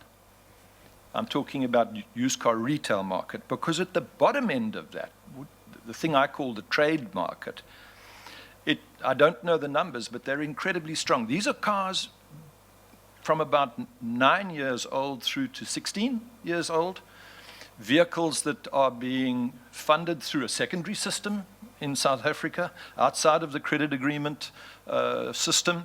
And believe you me, the demand for mobility is huge. So you'll get a 250,000 kilometer motor car that's 11 years old, and it has very real value in the marketplace today. So if you're in the business, you need to be in every bit of the business. The other thing is that although finance periods are lengthening, and I think, subject to correction, the average finance period now is above 60 months, about 66 months. Even though it's long, and there are residual values quite rightly, there is still a desire to replace a car when it gets to about 4 years old. It's a strong desire. So my argument is that come 2018, the 2.2 million cars that were sold between 2010 and 2014 will be up for replacement cycle. Okay, so provided we've got some growth in the country, and I'll touch on that just now, that replacement cycle will kick in and our bonus and our return to some strong growth will come in 2018. But underpinning it all is a very strong parts and service and accessories market. We've also got another driver, it's called car theft. So, yeah. So there are some reasons why we can be positive. So the next 2 years, of course, are going to be tough. The cyclical nature of the business is real. I'm worried about a downgrade because I think it will influence floor plans, the availability of funding to dealers, and I think that smaller dealers could be forced out of business. I think a lot of people don't realize that in selling new motor cars, you're actually selling them at a loss. It's a highly competitive game. New car departments across the board run at losses, where we kind of scrabble back a little bit of that income is through finance and insurance rebates. So you could say that we're in the finance and insurance rebate business. But 2 years ahead, tough 2018, I think we could see a nice strong bounce back. And those automakers that have got the right sort of products in 2018 are going to take the market share. On the other hand, things could change. And they could change dramatically. If you don't know it, the commodity cycle is already changing. It has bottomed out. Did you know that? It has. If you're in the stock market. The rand could strengthen to under 14 to the dollar. I wrote this before yesterday. Yesterday surprised me again. The rand could strengthen to 11 to the dollar. It's quite feasible. What we need to do is have an ideological change and direction change in the country and become less of a political economy and more of a people-driven economy. And we could change this picture very, very quickly. Then we would have interest rates dropping, and I expect interest rates to go up tomorrow by probably 50 basis points. But that also can be reversed if we have a change in fortune. So South Africa, if you look at it over the years, has kind of advanced by windfalls, by things going right, by a dramatic jump in the gold price or something like that. So here's hoping it happens again. Thank you very much.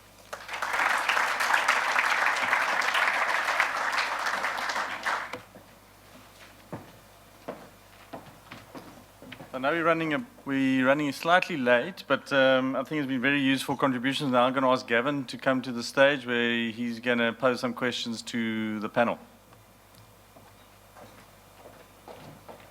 Great. Thanks, Alan. Is this working? Here we go.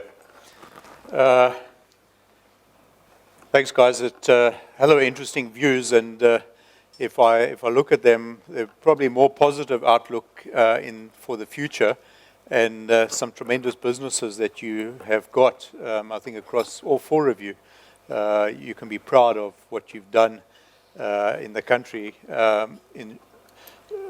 Thomas, I know last night you didn't want to take credit for where Utenag is, but in Volkswagen, which is a massive organization, for us to have the most and the best plant is an incredible achievement, and it's not directly your work, but I'm quite sure you're going to continue to aim for those high standards. I'm going to go reasonably quickly because I know we said we'd be out of here by 1:45, and so I'm going to just jump straight into them. Thomas, the first question is on localization, and we heard Dave earlier talking about 41% average local content. The question that we've got here, Thomas, is what percentage of components in Volkswagen South Africa is sourced locally, and what percentage is being imported? So I think if you just answer one of the questions, we'll be able to work out the other one.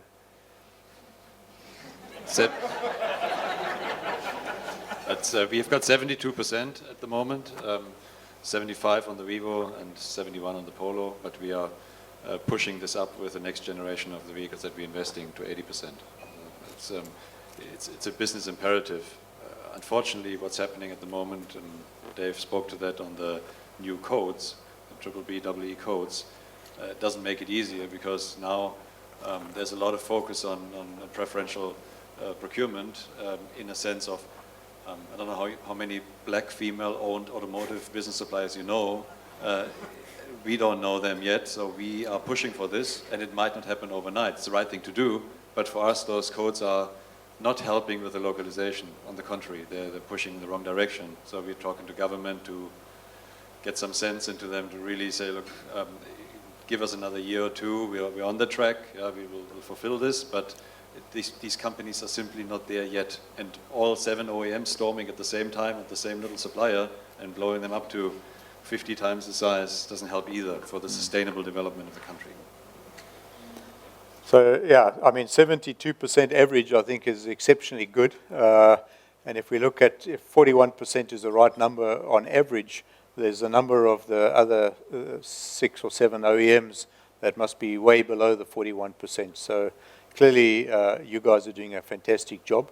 It is true that people work towards what is incentivized and how and what is measured. That's how we work. So if we can change the measurements to be valid, and it also goes with APDP, then that's the most important. So I think the task we've got is to work with the regulators to get something that actually makes sense. Dave, the next question I've got here is a regulation question, and coming your way. What is your feeling on the timeframe implementation of South Africa's beneficiation policy, and what sort of potential impact could that have on the South African economy? So it's all about the beneficiation, and it's something I think that's been spoken about for many, many years. Catalytic converter industry may be one of the successes. I'm assuming that, hello? Yeah, I'm assuming that's where the question comes from the platinum side. And I don't think it's a simple way forward. You know, I've seen some of the correspondence between the sectors, and I really believe it's the right thing to do. I think we really need to pursue that to ensure we have a sustainable sector. But the platinum miners themselves are believing that it's not possible from a commercial perspective to actually enact it now because the platinum price is at a low. And that's the challenge they're dealing with. But from a component perspective, NARCAM, we will support the industry to try and find a way forward to get a preferential pricing so that that sector can grow. So from a time frame perspective, I'm not close enough to the resource cycle, but it's something I believe in the next 3 years we're going to have to deal with. I think Alan commented the commodity cycle is at the bottom, and we've seen oil picking up already. And if commodities suddenly came back, the rand has got a chance of strengthening, assuming all the other factors are in a positive direction. So it's not all negative, and there is the opportunity out there, but we are highly dependent on global commodity cycles for the rand to come back, and then obviously local factors in terms of what we may have some control over. Dion, the next question's coming your way, and this one's on BBBEE. Try to give you the easy one, seeing as Really? What do you want to know about that? BE is obviously becoming an increasingly greater factor in doing business in South Africa. What impact do you expect the revised codes to have on the ability of the automotive supply chain to grow in the short to medium term, given that government incentives are geared towards BE compliant entities? And I think it was you that talked about AIS and others. Yeah, I think it's going to have a huge impact on the automotive industry. I think Thomas already alluded to that when we was talking about localization in particular. New investment in South Africa, I think we've got used to AIS being very supportive with regards to new investment, new equipment. In future with the new legislation, I believe that we'll drop off 1 or 2 down from where we are, each of us, which is going to make some of us fall off the scorecard, others just hanging on. And, you know, it's a bit of a vicious cycle, because if we want to localize, for instance, and you fall off the scorecard, whatever, then we're back to where we were with regards to the competitiveness that we've spoken about. From AIS point of view, we're concerned because if investors now know that you're not on the scorecard, and it takes you time to get back onto that scorecard once you fall off, you know, you might deter investors coming into this country. So it's a real challenge. It's something we have to do. The reality is, with the challenges that we have to remain globally competitive, it is not easy. And I think your example of working and taking hands with some small local business, I think it's something we all need to do to an extent to try and to grow some of the local businesses. They won't all succeed, but most of the time, if you do have the empathy and the transfer of skills, people are more than hungry to learn and to become maybe self-employed in their smaller business, which would grow. Alan, the next question is on mobility. I thought you're probably the best guy to answer this one. And it says, any thoughts on the impact of Uber for the customer and the automotive industry locally and globally? But let's focus on local. Yeah, So- I'm not so good on the global side. But interestingly enough, on Uber, we were talking about it last night. Yes, it's had an impact here, and it could have a even more significant impact in South Africa. And there are other trends that are coming. I don't know whether you've heard about BlaBlaCar in Europe. Yeah, BlaBlaCar is an organization that started in France, and basically it's selling unused space in cars, in trips. So you can get BlaCar, that means you don't want to talk too much, BlaBlaCar, that's kind of, and then there's BlaBlaBlaCar. And it's a big organization in France already. So the growth of alternative means of a motor car is coming. So from a personal point of view, I'd like to know how profitable Uber really is. Because for the operatives, it doesn't appear to me to be a business model that would bring strong growth. Unless you are able to manage your routes extremely efficiently and maximize your returns. From what I've seen, it's not a very profitable business. And maybe that's because it's relatively new in Port Elizabeth, and I use it extensively, so I keep them going. But I always speak to the drivers, and most of them drive a car for an owner, and the owner takes 60% of the revenue, Uber takes 20, and the driver takes 20. And that ratio starts to change as it gets a bit more mature. But I've come across electricians and plumbers who have packed up their plumbing or electrical job because they're making more money out of Uber. You work when you want to work, it's your flexibility. And of interest, if there's any finance people out here, is one of the big finance houses must be linked in with Uber because they're getting the daily statistics of every single driver that doesn't own his car. And so they're actually in communication with him saying, I see you do this amount of revenue each day. I tell you, as soon as you get to this target, we will finance a vehicle for you, and we'll do a deal. So I think the impact, perhaps, on you on the dealer side is that these sales may not go through the dealership, and they would go directly either with the finance house or direct to the manufacturers. So from a dealer point, I think you could see a swing away from sales by the private customer through your dealerships to direct sales. Okay, localization. We'll see who can get to the mic first. Thomas and Dave, just a warning here. One of you can answer this question.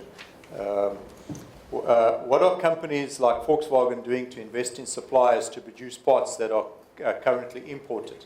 the South African market needs to localize further. Any one of you want to?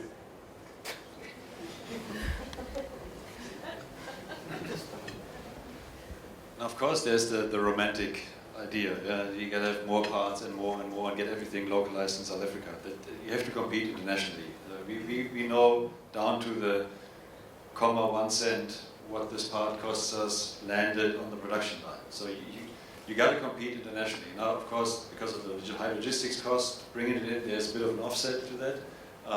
But what else is there? So our dilemma here in South Africa is that we don't produce enough cars. The 600,000 cars that we do, plus minus, is 0.6% of the total global production. It's nothing. So this normal auto industry with a sustainable localization level starts at 1.5 million, 2 million vehicles, nothing below. So we always think we are big and we matter on the global scale. We don't. As much as it hurts me, and I'm fighting for this, it's countries like Thailand, they do about 2 million. That's where it starts. That's where suppliers are profitable and you can really bank on it. So from my point of view, the only reason for us to maintain manufacturing in South Africa going forward and be sustainable is Africa. We can forget about the other locations. Everybody wants to export. And there's countries in the world that are much cheaper than we are. And this is they're Europe, Portugal. Portugal is cheaper than South Africa. And they're closer to the markets. Czech Republic, Hungary, they're all cheaper. So what's the way forward for us? We ship material from Europe at high cost down to South Africa. The stuff that we buy here is usually about 108% of the price that we pay in Europe. Our labor cost is higher, so why the hell would you do that? Then send it back at high cost out, unless you have APDP and that offsets it. Now, if APDP, the government is already like, there's forces within government that claim we should go away and don't do it and go the Australian way, which would be tragic. But then we are not sustainable. So the only big benefit we have is we're on the doorstep of Africa. That's it. So we better make that's what we do as Volkswagen, we now focusing very strongly from South Africa into Africa to be sustainable. Otherwise, we might as well get prepared for 2025 to give up. And I don't want to do that. I actually want to retire here. And I think we've seen sales into Africa declining, which we've been talking about Africa as being the biggest opportunity for us. Just real quick, the decline in Algeria and so on, this is decline based on government policy, also Nigeria. They're trying to clamp down mainly on imported cars versus locally manufactured cars. So Algeria has got a very strong local content policy and local manufacturing policy. So that's why the biggest market, Algeria, has gone down. Nigeria is oil dependent, but there's a whole lot of countries that are on the verge of developing. And Kenya is not commodity dependent, for example. So there will be growth. 30 years ago in China, nobody thought that the car market would go anywhere. And guess what? We started, and now we've got 19 factories and 4 million cars a year. So you got to start somewhere. And, well, we are. Dave? It's very interesting from a component perspective that some OEMs are much more advanced on this than others, much more. And you can see that they get it right. So it's possible. And clearly we've got to be competitive. But the one thing I think is an opportunity to be a little bit controversial is that one needs to be very close to the customer and understand if you're comparing apples with apples. And when you start getting down to the pricing level, what's required, that needs to be absolutely clear. Otherwise you may lose the business for the wrong reasons.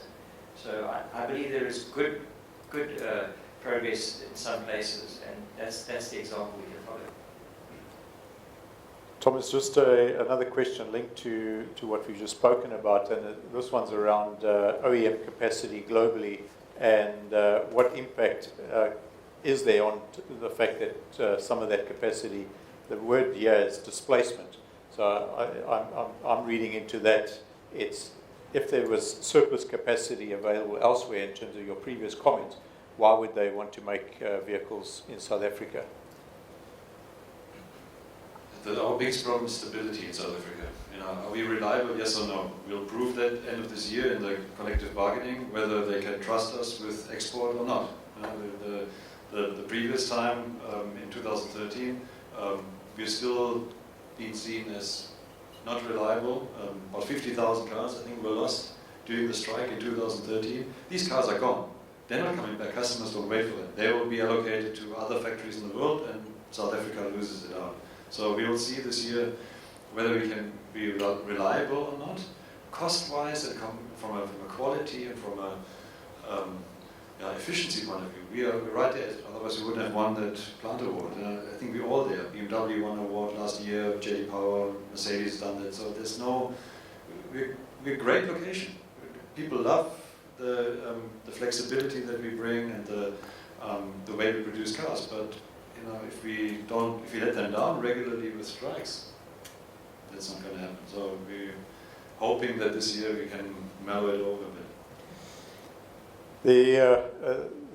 I think it came through most of the slides earlier, was that the relationship between the employer and the employee is probably the most critical one here. And last year, those of you that were here with Honor talking about his plant in East London, they've gone so far in terms of empowering, and one of you guys had empowerment up there. So it's not a boss-servant type relationship, but it's a working together. And I think the unions can get in the way of that for their own vested interests. But the successes, so Dion's plant, yours, it's not, you can't do that without having a labour force that's all pointing in the same direction.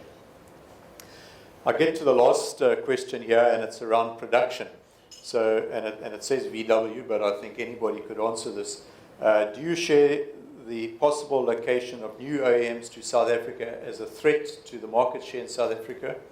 And I think this is linked to the lower volume assemblers coming in due to the lower APDP threshold. Maybe, Dave, you're nodding there, you might want to...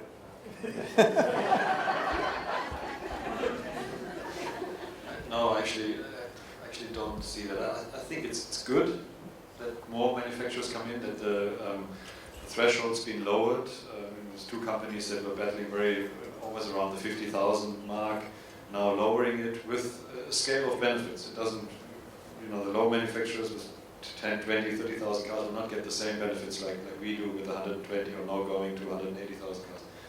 But will it be changing the market share? I don't think so. We can get these cars already imported from low cost manufacturing locations, like all the Korean cars, they come in through to India. So what's the point? They come in at lost less than 10% value on tax and duty. So I don't think it's going to affect us. For us, it's two really good points. One is the economy is downsizing. People are going to smaller cars, and they're going more to local manufacturing.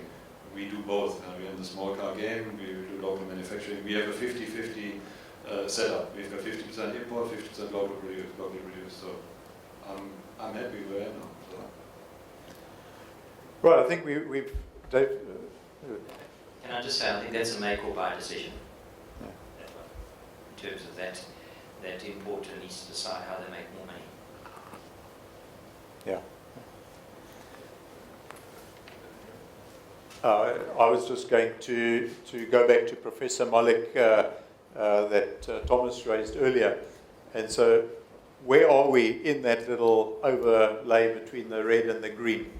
There was a line drawn just to the left of the center, but you'll notice how steep that curve and how quickly the change actually happens. And I think when we look at connectivity and we look at big data, and more importantly, what's enabling that is the computer processing power that's out there and how quickly it can make the algorithms work. And I have heard of the sports car where it can go faster without a driver than with a driver, in terms of obviously having ridden the track, got the lines, and the computer processing speed is so quick it can make decisions quicker than what a human can do. But yes, it comes down to regulation. It comes down to what's happening around you. So in isolation, we're probably close to it now. But I think that curve, in terms of when we find ourselves in the next year or two, or maybe 3 at worst, we're going to be rising quite rapidly up that curve. And maybe the car as we know it now doesn't exist anymore as we move forward. Alan. Thanks very much, Gavin. And just thanks very much for everyone still being here. I think it's been a very valuable discussion, and a big thank you to all the panelists for taking the time to prepare for today and also being part of the discussion. Really do appreciate it. There is a small token of appreciation behind your logos, not the water, behind your logos. So please, just to thank you for really the effort that has been put in for today. To Gavin and Ashleigh, thanks so much for coming down and sharing the insights on the Global Automotive Survey with us today and being part of and managing the discussion. To Radisson Blue for facilitating all the facilities today, and to Above and Beyond at the back for managing the whole setup for today, the sound and the stage and everything. It looks fantastic. And to you, everyone, I hope you really enjoyed this morning. I hope it was insightful and you got a lot of output of it. And we hope to see you again next year. So thanks very much. Enjoy the rest of the day.